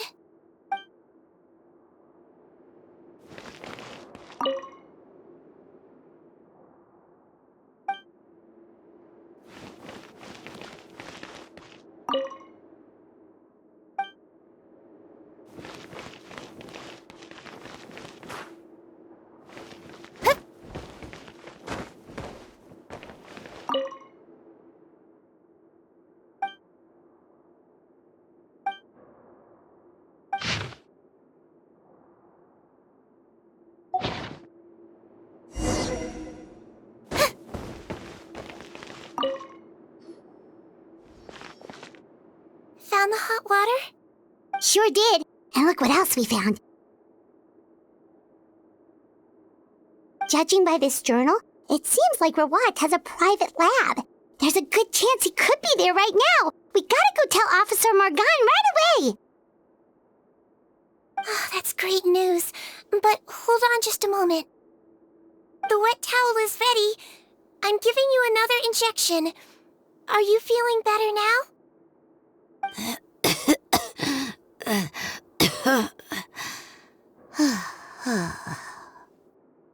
It's all right. We'll go bring him back. Please hang in there. Thank you.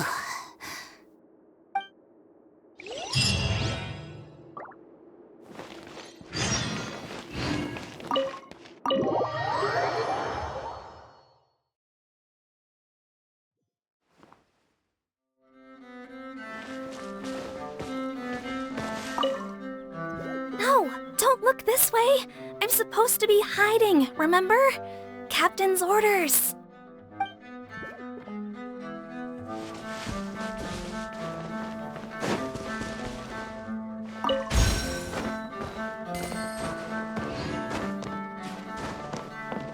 Yep.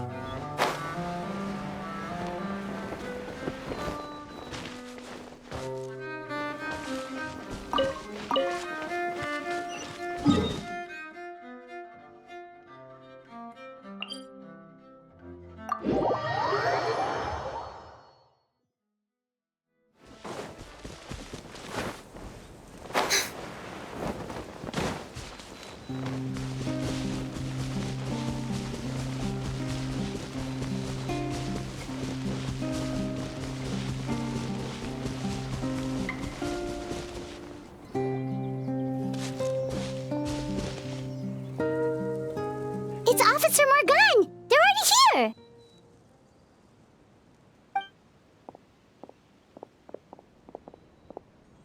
We came as soon as we heard the news. I can't believe we were so careless. The most crucial information of all was hiding right there, in that room. And we missed it. Don't blame yourself. Right now, we need to focus on finding a way in. There's a mechanical door over here! Hopefully the instructions in Rawat's journal will help us open it.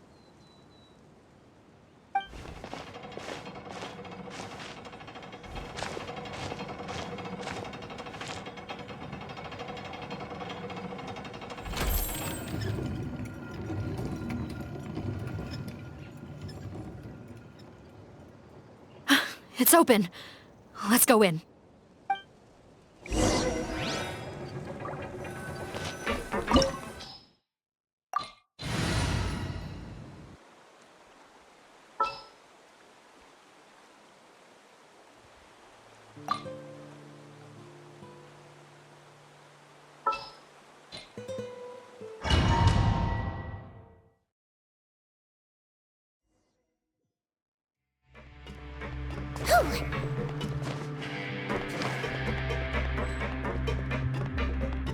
How did they get in here? Captain, up ahead! Those look like our fugitives! So they found this place too? Don't let any of them escape!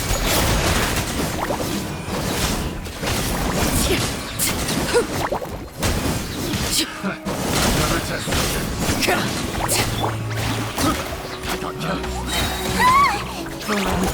subject. Picked the wrong test subject.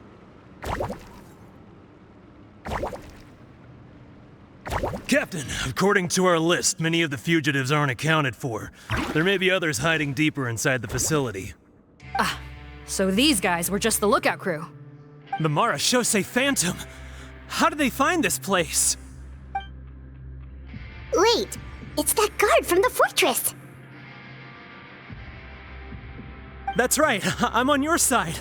The Duke sent me. What's the matter? Some sort of mix-up?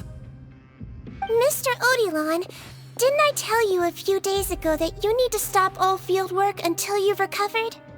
Well, you know, gotta help His Grace out. Share the load. Officer Morgan, this man is an imposter. The real Mr. Odilon has no recent health issues. What? But Looks like the head nurse was right about the face-swapping method. Arrest them all! DuPont, stay here and keep guard. And watch the exit. If we're not back soon, call for reinforcements. Got it.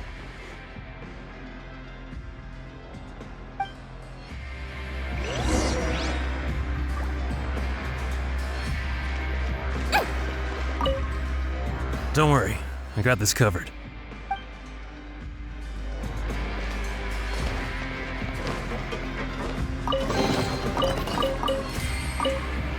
Don't slip and fall!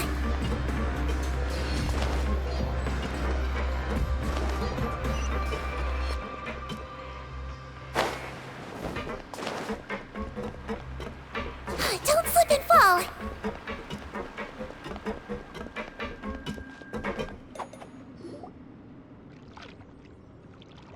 So many jars. Was this some sort of production facility? The scent. It's probably the ingredients used to make butterfly dew.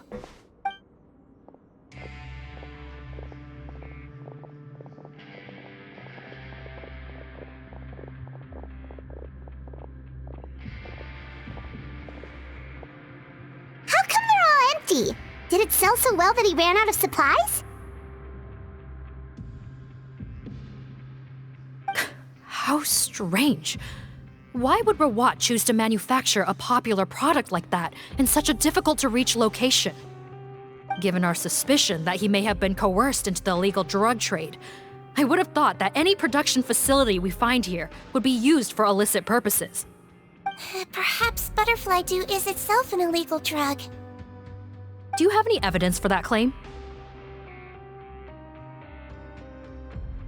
No, just a guess. We need to find Rawat as soon as possible. He has all the answers we need. Understood.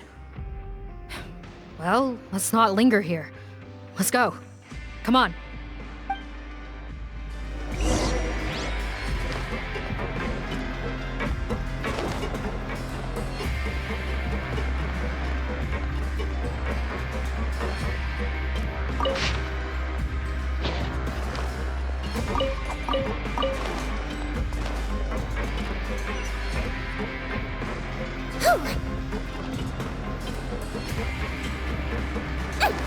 Doesn't look like we're gonna get this door open. Let's find another way around.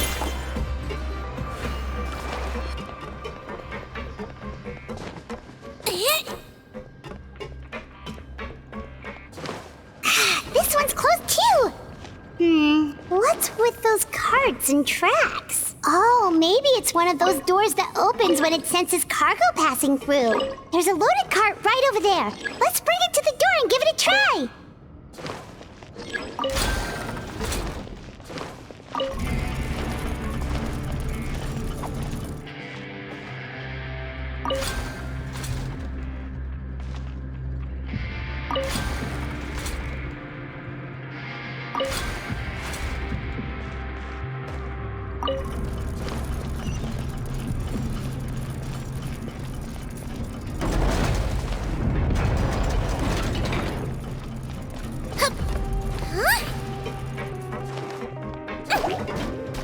Let's blow bubbles! Yoo-hoo!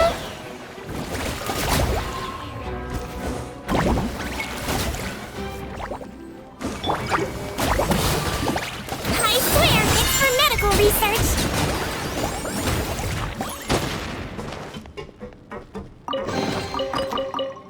Don't slip and fall!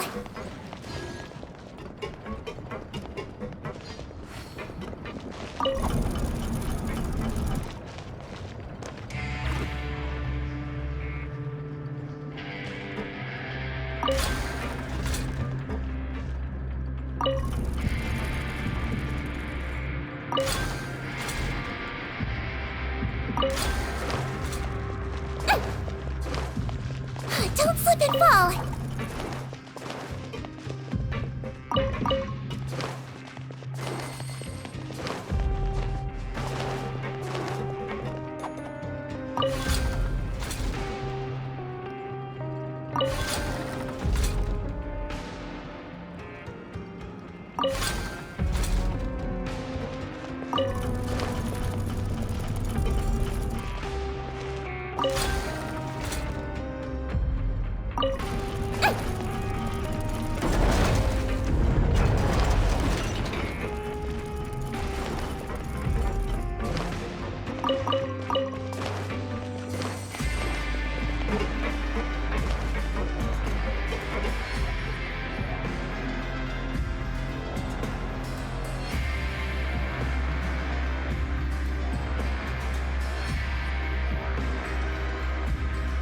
This room's much smaller than the others. Judging by the implements on the table, this looks like a potion-making lab.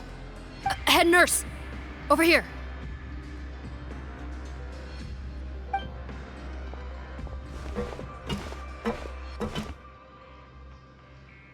Let's see. Huh? Robot's clothes? Why would he change here? Perhaps they stripped him down, left the clothes behind, and disposed of him somewhere else? Yikes, Sigewinne, where did that come from? Oh, what a tragic way to go. Especially with such a bright future ahead of him.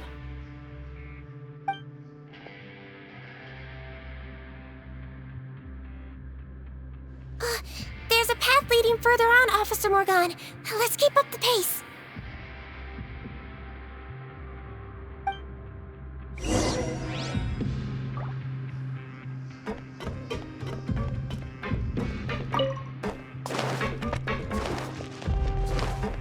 Don't slip and fall!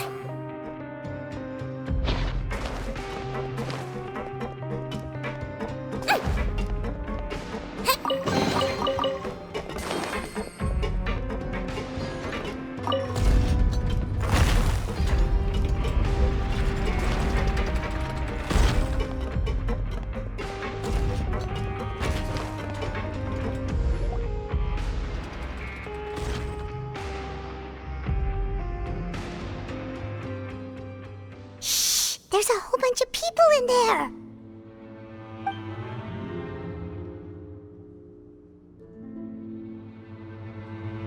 Are you serious? You're telling us that within a day, our faces are going to rot like yours? Fontanian physiology changed dramatically after that great flood, and it's not as compatible with this face-changing solution as before. The side effects are as you can see. Why didn't you say anything before we all used it? Look, my plan got y'all out of prison, didn't it? You'd have much bigger problems to worry about right now if the Marshal Say Phantom found out about your other crimes. Consider an ugly mug getting off lightly. Ugh. You're just lucky we didn't leave you in there after you disappeared on us with no warning. We only let it slide because we're former partners. And now you have the gall to pull a stunt like this? Partners? Make no mistake, each of us is only looking out for himself. If you place too much trust in others, well, I'm afraid that's your problem. You hid things from me too. Remember how you each had a spare potion? You kept quiet about it until we planned the prison break? Oh, and you didn't have a secret spare? Then do you want to explain how you melted your face off before all this? Guys, that's enough. Calm down. It is what it is. Arguing won't change anything. What's the plan, Parton? I'm assuming you brought us here for a reason? There is no plan. We followed him here on the promise of more juice, but it turns out there ain't a drop here. Besides, what does it matter now anyway? He already said, even if we did get our hands on more of that stuff, switching faces again solves nothing. They're still gonna meld off eventually. I said enough arguing! Parton, tell us the plan. The most practical solution is to continue using the potion. Keep switching to a new face before the ulcers can start forming. Are you kidding me? This stuff was hard enough to get a hold of even when we had a supply. Now you're asking us to use it like skin lotion, after the flood all but wiped the supply out? Well, there is another option. But you'll have to make a deal with me first. Okay, now we're talking. What's the deal? I have a document I took from that researcher that details how to make a replacement. Just give me one bottle of the undiluted fluid, and I'll get to work. What's the problem? I thought you always kept reserves.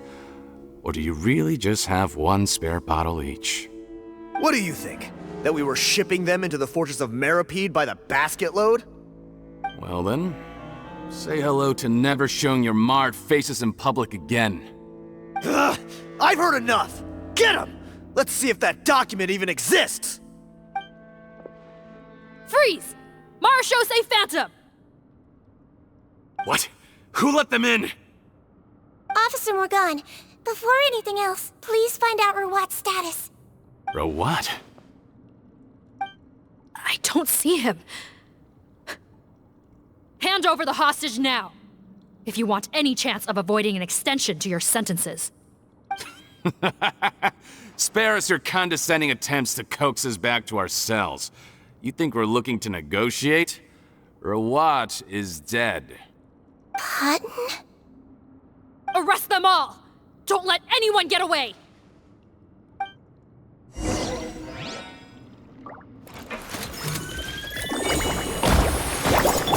Shower me with praise! Time to shine!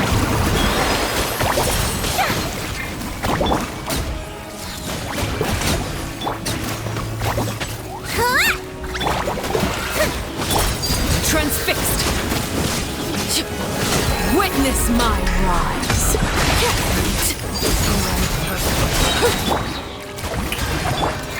Wibbly wobbly!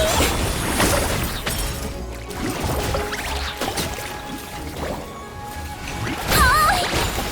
Now I'm mad! Huh. Gotta say, I never expected to see the head nurse in combat. Some patients respond better to a more aggressive treatment plan. Did we get everyone? Captain, we finished the head count. Parton's missing. Over there! The door's closing!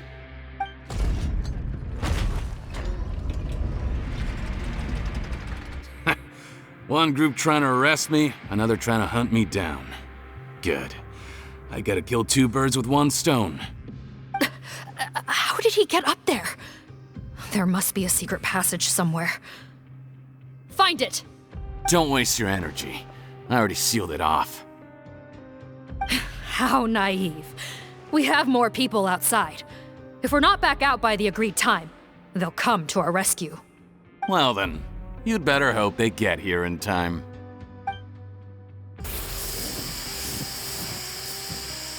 There's some kind of gas leaking from the pipes. Be careful, it's poisonous. This is our distribution center, where we store the product derived from our source solution.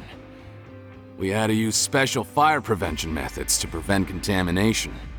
The pipe network here was designed to emit a gas for firefighting. One little modification later, and it makes an efficient death trap. Why would you do this? Your partners are here too. Oh, please. If they can't supply what I need, they're of no further use to me. Besides, I can't have them exposing my potential whereabouts. He's a maniac! Come on, we gotta find a way to open that door! Go ahead, struggle in vain. Once the last of you croaks, no one will ever find me again. So long! Are you sure you're ready to leave, Potton? You haven't changed your dressing today. You can't cure my face, just give up. And what if I could? Nice try. You're just trying to stall me. Don't you worry about me. I'll find a way to cure my face once I get out of here. Oh, I doubt it. After all, Fontanians can no longer dissolve in primordial seawater. What the... How did you... The key component of the face-changing potion is the fluid left behind by dissolved Fontanians.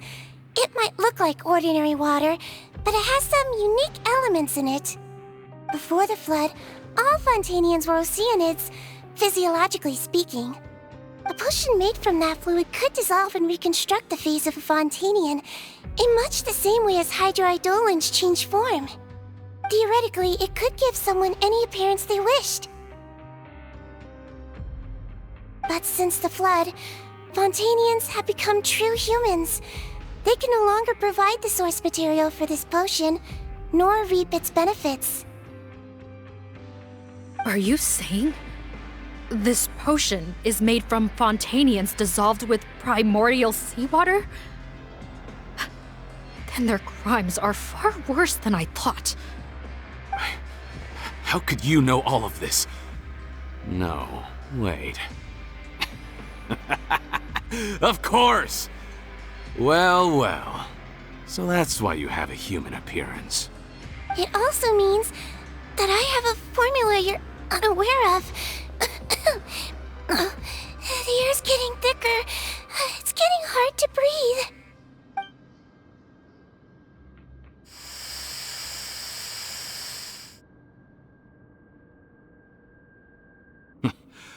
I might get to make a deal today after all.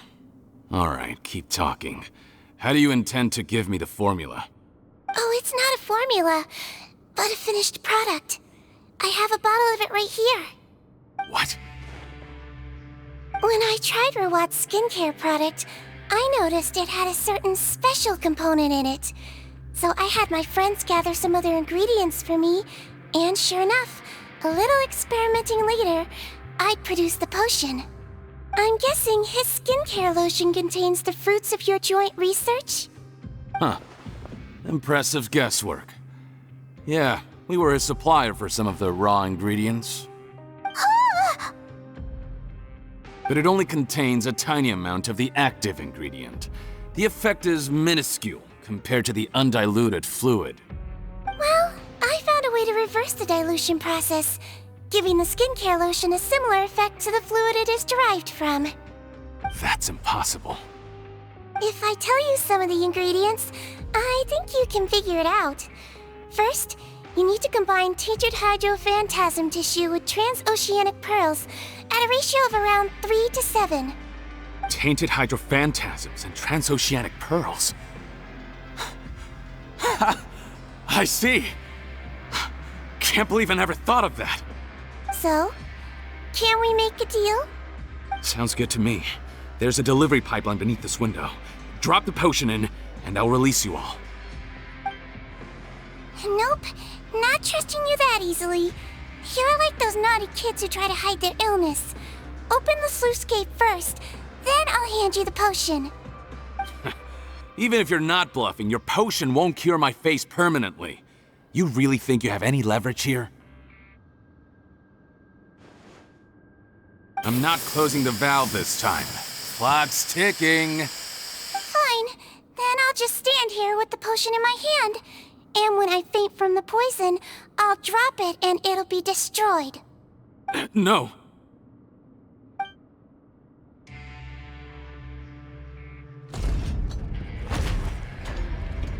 It's open! Disable that sluice gate! Jam it! Don't let it close again! That's more like it. In that case, a promise is a promise. Head nurse, there's too much poison gas in here. We have to leave, now!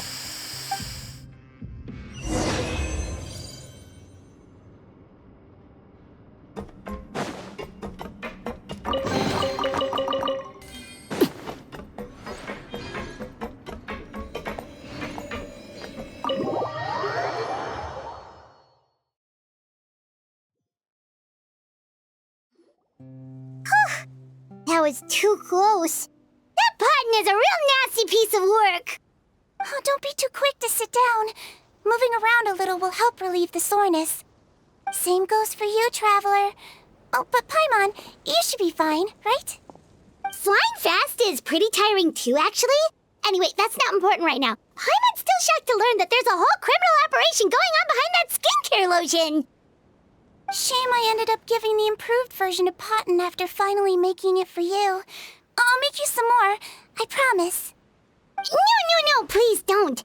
Paimon doesn't want to use that stuff anymore. Still, it was a pretty good job that Paimon wanted to buy some in the first place, huh? It ended up saving everyone's lives. That's gotta count for something. Yeah, Paimon was just kidding. Head nurse, I've done a final head count of our team and the criminals. Everyone's here and doing fine. We're ready to escort the fugitives back to the fortress of Meripede. It's a shame that we didn't find Rawat. At this point, I'm afraid he's probably deceased. What a horrible bunch. Especially that Potten guy. If he hadn't made good on that deal, we'd all be dead because of him. No, we wouldn't. I always keep a whole bunch of antidotes on me for emergencies, and one of them neutralizes that poison gas. We'd have been fine, even if you hadn't opened the gate. What? Then why did you give him the potion? If this is true, I must concur. Sorry to be blunt, but I think you made a bad decision by handing him that bottle. If he changes his appearance and flees Fontaine, it's unlikely that we'll ever find him. No matter how cooperative his accomplices are when we question them. No, you don't understand. I gave him the potion precisely so we could be sure where he'll go next. What do you mean? We gotta hurry. She won't last much longer.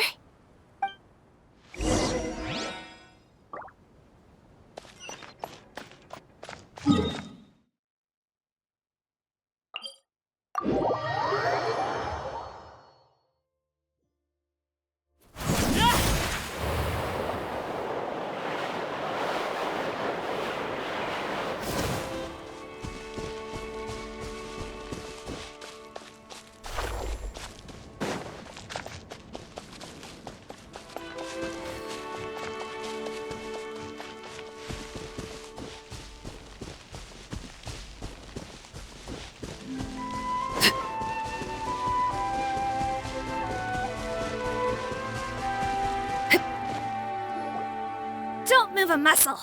I might be short, but I pack a mean punch. Captain, you're just in time. While I was lying in wait, I spotted this crook snooping around, trying to find a way in. So I detained him. Oh, his face. Are you... Potten? So this is where you were heading, huh? What? This is how Potten looked before his face was marred. His current appearance matches the mugshot on his arrest warrant. I see. Wait, so what's going on? Wasn't the whole point of the potion to disguise himself and escape Fontaine? Why would he change back to his original face and run right into our trap? Enough of this nonsense. Let me in. You better pipe down. There's an old lady in there who's very sick. No way are we letting a crook like you inside. To heck with it. Listen to me. I'm Rawat. That's my mother in there. He's gotta be lying, right? Rawat was a victim in all this. He was forced into it against his will. How could he and this monster be the same person? Forced against his will? That's the funniest thing I've heard all day. Back when I was being coerced, everyone thought I was colluding of my own free will. And then when I actually became a criminal in my own right, you all suddenly thought I must be under duress.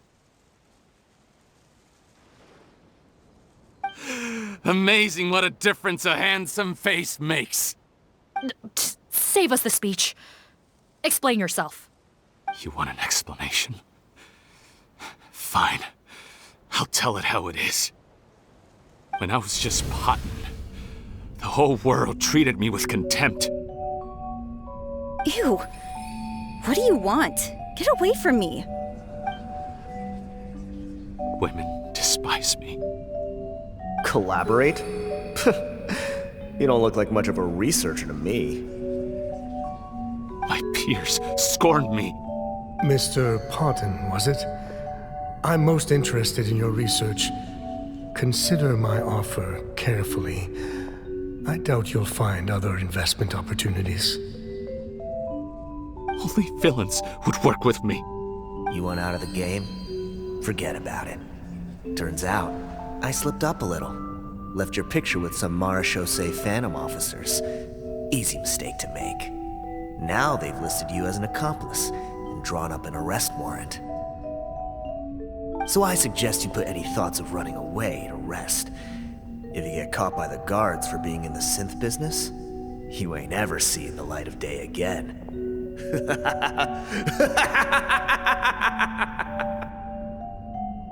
There was no way out for me.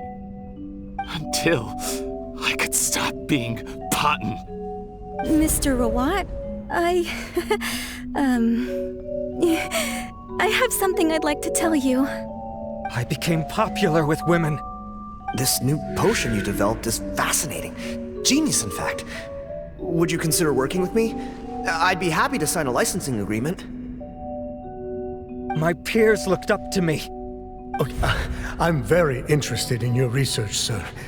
You must no doubt have offers from countless investors, so far be it for me to ask for a full collaboration, per se. I merely wanted to express my interest. No pressure at all, naturally. And the villains even began to fear me. Becoming Rawat showed me what a superficial world we live in. But I did not hold a grudge. After all, this superficiality could be made to work in my favor. Or so I thought. But alas, the world seemed bent on finding a reason to make me despise it. Mother, I'm back. How are you doing? Who are you? I bought the best medicine Mora could buy, but nothing would cure her illness. In the end, I hoped she'd at least be able to see her son one last time before she passed, but when everyone else rejected me, the only person who cared about me was my mother. Then, when I became a rising star in the Fontaine Research Institute, I was unrecognizable to her. I have to let her see me again. Even if it means donning my own wretched, ugly face. Well, is that enough explaining for you? Now do you understand? Let me inside already! Have you ever considered if you'll even be able to look your mother in the eyes after what you've done? You found a way to completely change your identity. You could easily have escaped from them. But no, you chose to keep working with them. Why would I want to give up on such a lucrative business? The profits were dozens of times that of the synth business, and it was all above board.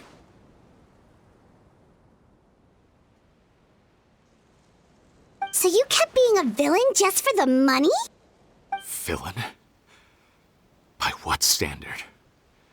Is doing evil deeds really what makes someone a villain in your eyes? Or does it all come down to the way they look? None of you saw a villain when I was wearing my other face, did you? You have no right to judge me! You're all just fake people living in a hypocritical world! I regret nothing! My mother would understand! You're a villain to the core, but especially that tongue. Honestly, I don't see a villain when I look at your current face either. Don't humor me. You don't seem surprised by my confession in the least. How long have you known the truth? I didn't know anything for sure until you chose to take that potion bottle and spare our lives. But if you're asking when I started suspecting you, it was the first time you came to see me at the infirmary. I had to confirm my suspicions. That's why I chose to join this investigation. Are you kidding me? A young, promising researcher and a wretched criminal? What on earth gave you the idea that they could be one and the same person? Well, there were no visual clues. This potion's face-changing effects are very powerful. Even as a Melazine, I couldn't see through the disguise. But I believe I understand humanity a little better than most of my kind. Humans have certain fundamental qualities that do not change with their appearance. Fundamental qualities, huh? So you think you're the one who's seen through me, do you? Most people probably don't know this, but I think I can guess what your deal is. Melazine constitutions are very close to that of water, so it stands to reason that the potion should work on them too. You use it yourself, didn't you? That's why you have a human appearance. Sigewinne? Yes, you're right.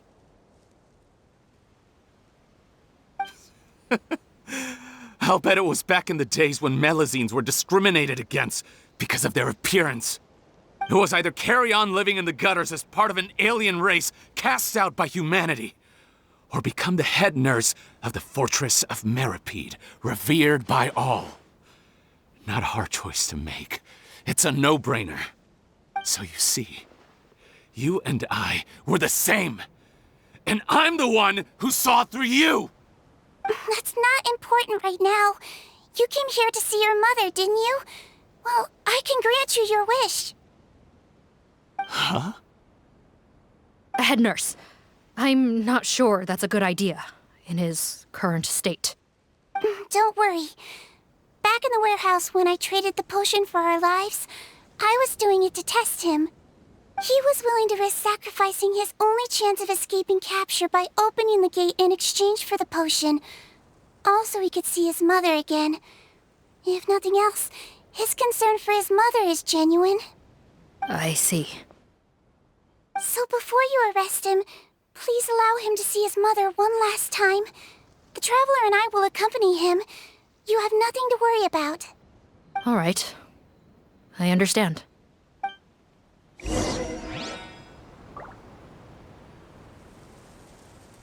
I don't trust this guy much. Be careful. Join the head nurse inside. If he tries anything at all, shout.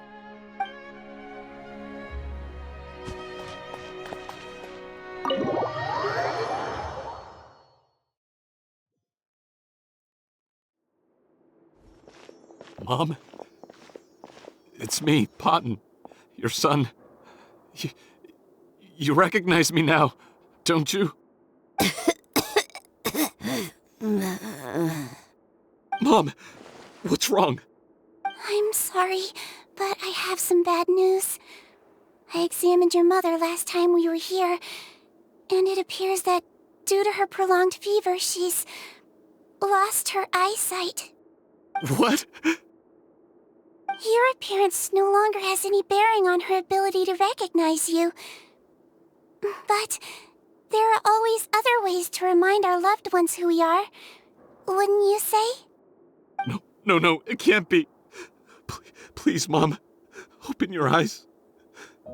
It's me, your son, Potton. If you really can't see my face, then here, take my hand. Tell me you feel your son's hand. I've done so much to get to this point. Please, you have to recognize me.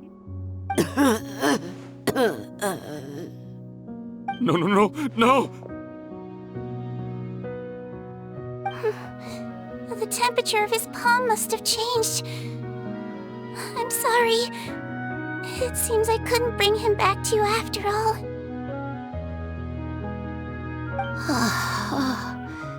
It's you? Thank you.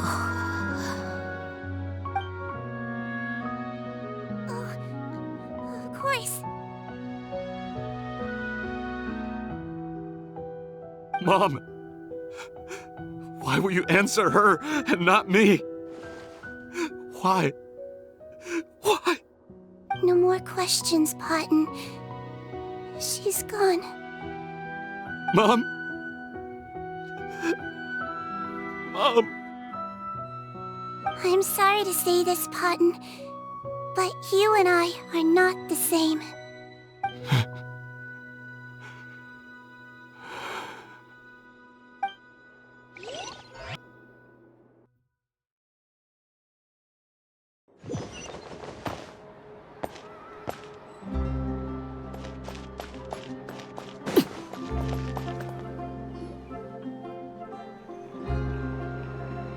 The wait is over, everyone! The sale of our new skincare product, Romaritime Essence, will now begin. Another skincare promotion! And it's selling as fast as last time. Wonder what people would think if they knew what was in the last batch. Oh, Sigewinne's here too! Hey, Sigewinne! Oh, Traveler Paimon, hello! Oh, I hope you two got a good rest yesterday after all your hard work. Of course! Nurse's orders, right? Anyway, are you here to take notes for your next article? Actually, I'm mostly here to help Officer Morgan wrap up yesterday's case. Ah, that reminds Paimon. That stuff sold like crazy, didn't it? Is it gonna cause huge problems? Nope, there's nothing to worry about. Unless modified, Butterfly Dew is an excellent skincare product that's completely safe to use. Besides, officers have already retrieved all Butterfly Dew purchased on the market. Now it's just a matter of disposal.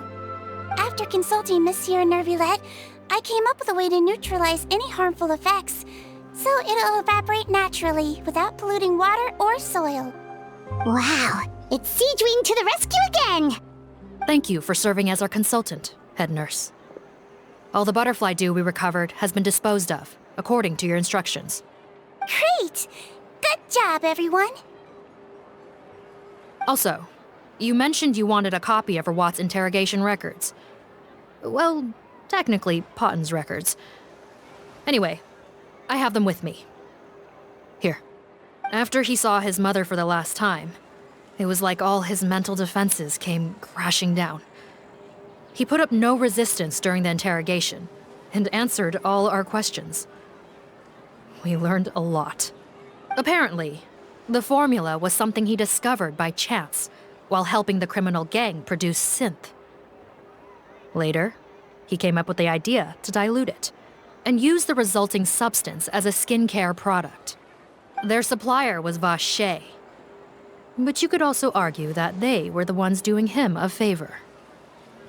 His operation helped Vache's gang dispose of an enormous amount of evidence. It made for a seamless collaboration. One man's trash was another man's treasure, and there were no loose ends. It's no wonder we never noticed what Potton's gang was up to. Vache again, huh? Is there still no end to the harm he caused? Make no mistake, the crimes of Vache and his accomplices will come to an end. It's only a matter of time. Since the flood cut off their supply of primordial seawater, they've been forced to resort to riskier methods, like using their private reserve to attack people on the street. Naturally, those attempts all ended in failure. After receiving numerous reports, we were able to zero in on the gang and eventually round them up. That sounds more like it! Based on what he told us in his confession, we pretty much had him backed into a corner, even though he made a point of distancing himself from the gang while disguised as Rawat. He tried to throw us off his tail by reporting his accomplices, giving him enough time to transform back into Potton and see his mother one last time. But there was one thing he hadn't anticipated. Even though Potton had been missing for a long time, we were very much still on the lookout for him. So, the moment he appeared in public, after changing back to his original appearance, we caught him. So he tried this once before, huh? Guess he really did want his mother to see him again. But in the end... Looking at the interrogation records, it seems like he spent the first sum of money he earned as reward on his mother's treatment.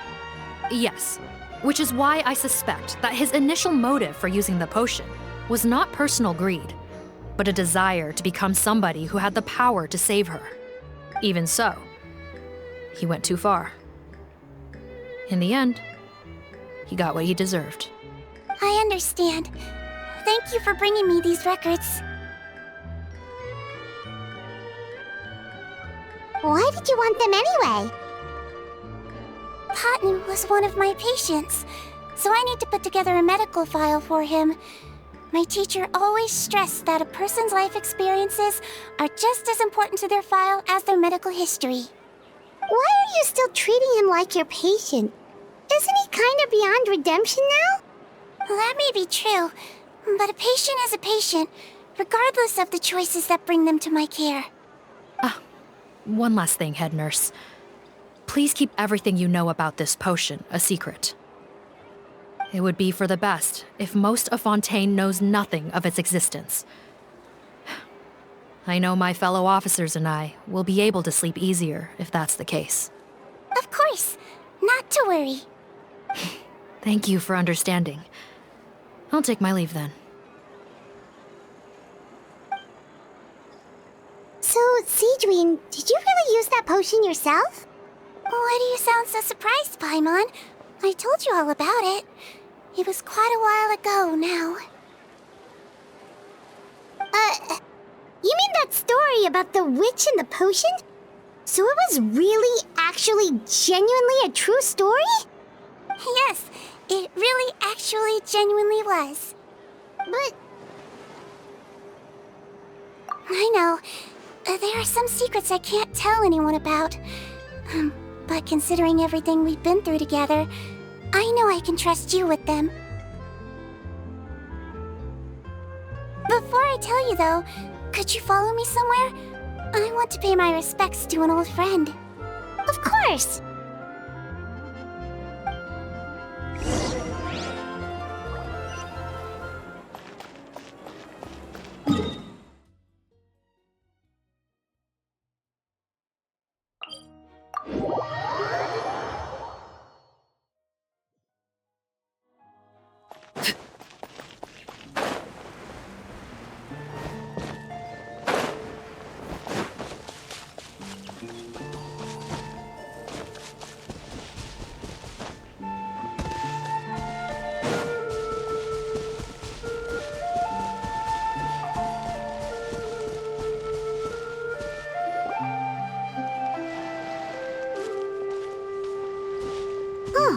Nervalette and Risley, they're here too! Good to see you, traveler. Paimon. I trust all has been going well for you? Big news, everyone. The Udex is out of his office on important business. Is that genuinely something people would consider big news? Why wouldn't they? Important business is a big deal. Ah, yes, you're quite right. When someone you care about requires emotional support, being there for them at the right time and place is of the utmost importance. After reading the Maréchal Phantom's reports, I had a feeling a trip here might be in order. Take note. That, my friends, is how Monsieur Nervalette shows that he cares. We're both here for the same purpose, actually. To accompany Sigewinne as she pays her respects to her late teacher. So the old friend she mentioned was her teacher then? The witch? Oh, sorry. Paimon didn't mean to be rude. It's only because Sigewinne calls her that all the time, so... I doubt she considers that title to be offensive, Paimon. Don't worry. Indeed. In fact, I believe Sigewinne would take it as a sign of affection. She has spoken of this doctor on many occasions, and it sounds like she was a truly generous individual. In those days, many people harbored prejudices against Melusines. She was the only teacher willing to take Sigewinne on as a student. Wow. It's really nice of you two to be here for Sigewinne. Guess you guys really look out for your younger colleagues, huh? Younger colleague? Well, that might be true for the Udex, but I'm not sure I can say the same. Sigewinne served a sentence in the fortress of Meripede hundreds of years ago, and after she did her time, she decided to stick around. She's been an integral part of our administration ever since. Strictly speaking, the head nurse has been around longer than most people in the fortress, myself included. Pretty sure that makes me the younger colleague. She served a sentence? Yes. Long before I became Udex, there was an ancient law in Fontaine that prohibited any attempt to transform another species into a human.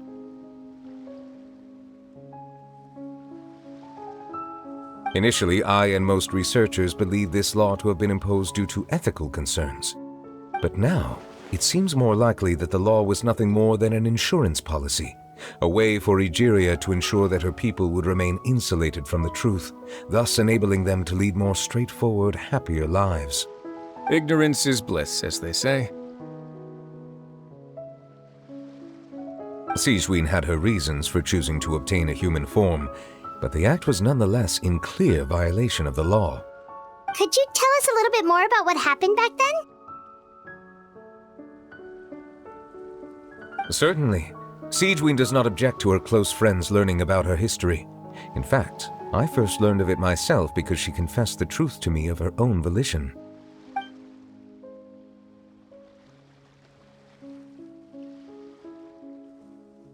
Even with their daughter so ill, they kicked you out? Stubborn as always.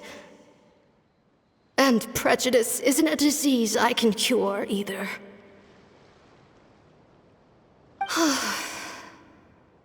Shame that I don't have the energy to get over there. You're laughable, you old witch. You want to save everyone in Fontaine, but you can't even save the patient before you. Master, what are you... I discovered a strange disease, one I suspect that every Fontainian suffers from. But without witnesses or proof, no one will believe me. I had no choice but to experiment on myself to find a cure, but I hit a wall. And as you can see, it took a wretched toll on me. Then I'll find a cure for you, and then you can go cure her. There's no need. I am beyond saving now. There's nothing you can do. But, Master... As I said before, a doctor's duty is to treat whatever ailments they can. I know, but they don't trust me at all.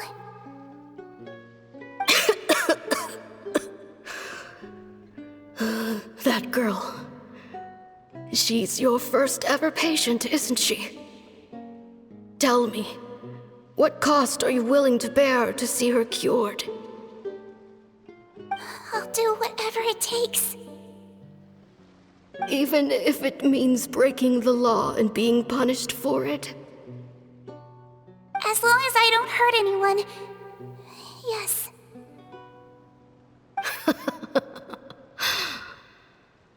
Spoken like a true student of mine. Then I shall make one more final gamble, and see my experiment through to its end. Leave me for now, and come back in 2 hours. If I am able to work this miracle, then I will have found a way to save all Fontainians, and I shall be able to help you treat that girl. If not, then it means there is one more disease in this world that I cannot treat. In that case, do not come looking for me. I will leave you a parting gift. An accidental discovery happened upon through my study of this strange disease. It has little use, but it will at least help you cure this one patient you can reach.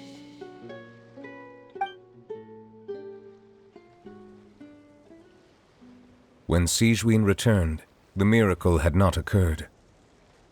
She found a potion bottle and a note on the table.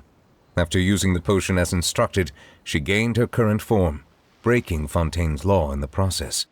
And after I had confirmed the veracity of the events, I gave my verdict. So that's what happened.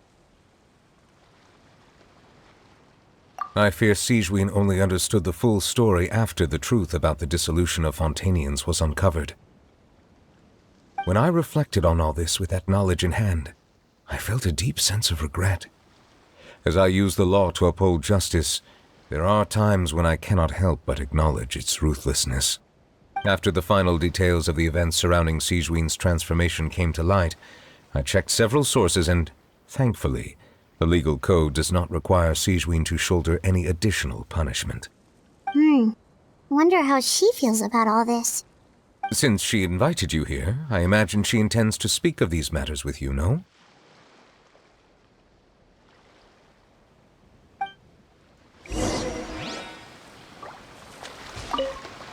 On behalf of the Maréchaussée Phantom, I would like to once again thank the Fortress of Meripede for your assistance in the response to yesterday's prison break. Our head nurse and the Traveler in Paimon did most of the heavy lifting, I would say. Sigewinne seems to be in good spirits. I trust work hasn't been too hard on her lately? Well, she might be the only permanent medical staff in the fortress, but there's plenty of people with medical knowledge willing to help her out. I am most relieved to hear it. The way you're asking after her well-being makes you sound like a concerned parent. Well, I won't lie. I've always seen myself that way. Showing your age a bit there, don't you think? Indeed. Actually, I often forget just how much older I am than you. Well, while we're on the topic, what did you do before getting this job anyway? Spend all day swimming in the sea from east to west and then north to south? Yes, and from the surface to the ocean floor on occasion. Wow. Impressive.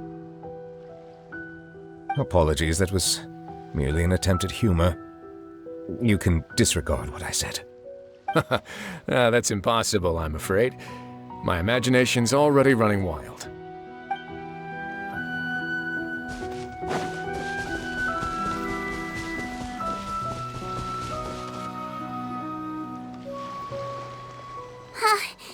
You're here. The old friend I mentioned was my teacher. When she passed, her body was nowhere to be found. All that's left of her is an empty tomb. And even that's deep underwater now. Sigewinne, the witch who gave you the magic potion, she was your teacher, wasn't she? Sounds like Monsieur Neuvillette filled you in. After learning the truth, it must have been hard to process, huh? Well, to be honest, after I realized what really happened that night, my first thought was that it kind of made sense. It seemed exactly like the sort of thing she would do. But she was planning to sacrifice herself and never told you. That's just who she was. If lying is what it took to get a kid to take their medicine, then that's what she'd do. All right, but why did you turn yourself in? I broke the law, simple as that. My teacher made her choice, and I made mine. True. It's just the way Potton framed it when he was asking you all those questions, it made Paimon really mad. You're not like him at all, and everything Neuvillette said confirms that. And yet, you were still convicted and thrown in prison. It just feels so unfair. Unfair? I happen to think just the opposite. If I hadn't served that time, I'm not sure I would have been able to stay strong when he was questioning me. What makes you say that? I knew you'd be curious. Let me tell you a story.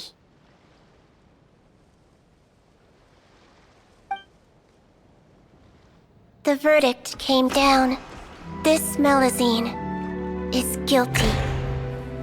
The Eudex defended the authority of Fontaine Law, but he did not confiscate the Melazine's medical kit. And so, the Fortress of Meripede gained a new little doctor.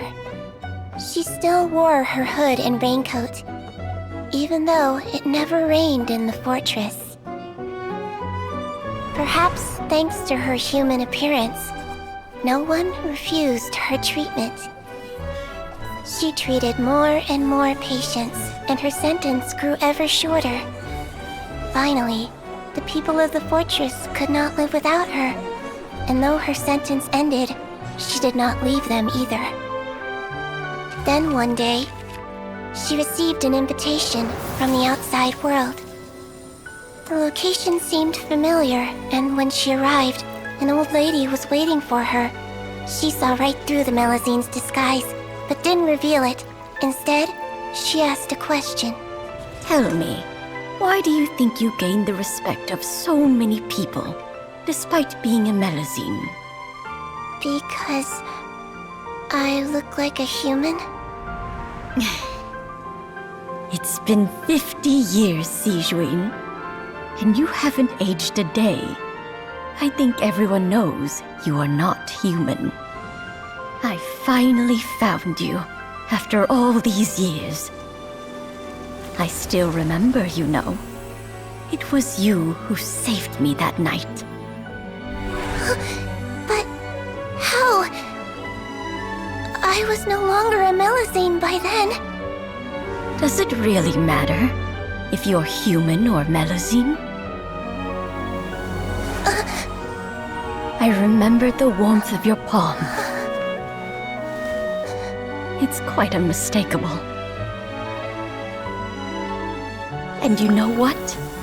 It hasn't changed one bit. You don't have to hide anymore, Sigewinne. These days, everyone wants to make friends with Melazines. And I think that it's all because of you. I'm sorry I couldn't say this until now, but thank you, Dr. Melazine.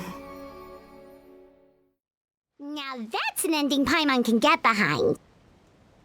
After hearing everything Potten said, I wanted to tell him that it didn't matter who he looked like on the outside. But it was too late. The warmth in his palm had already disappeared.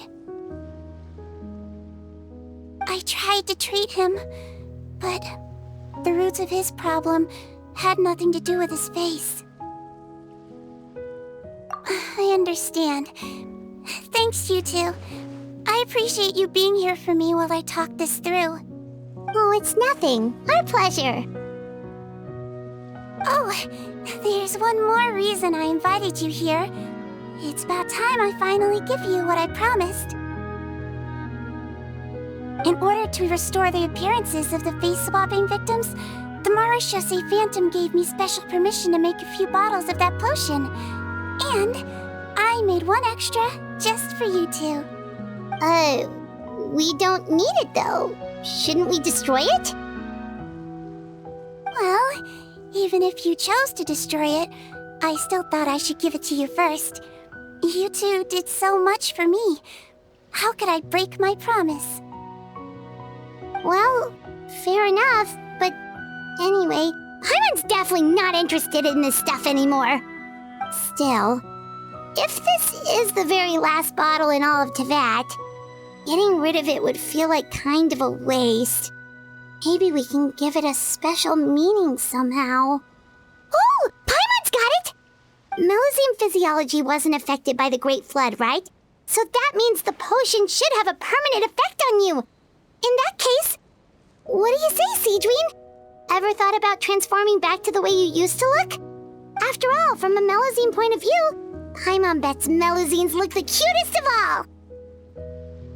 Paimon, after everything, do you really think it matters whether I'm Melazine or a human?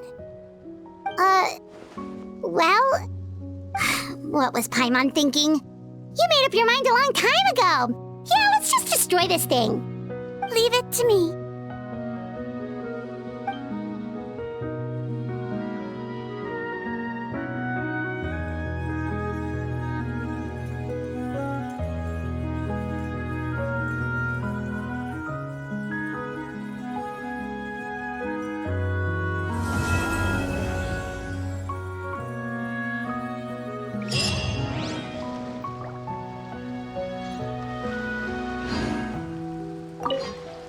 I'd like to stay here with my teacher for a little longer.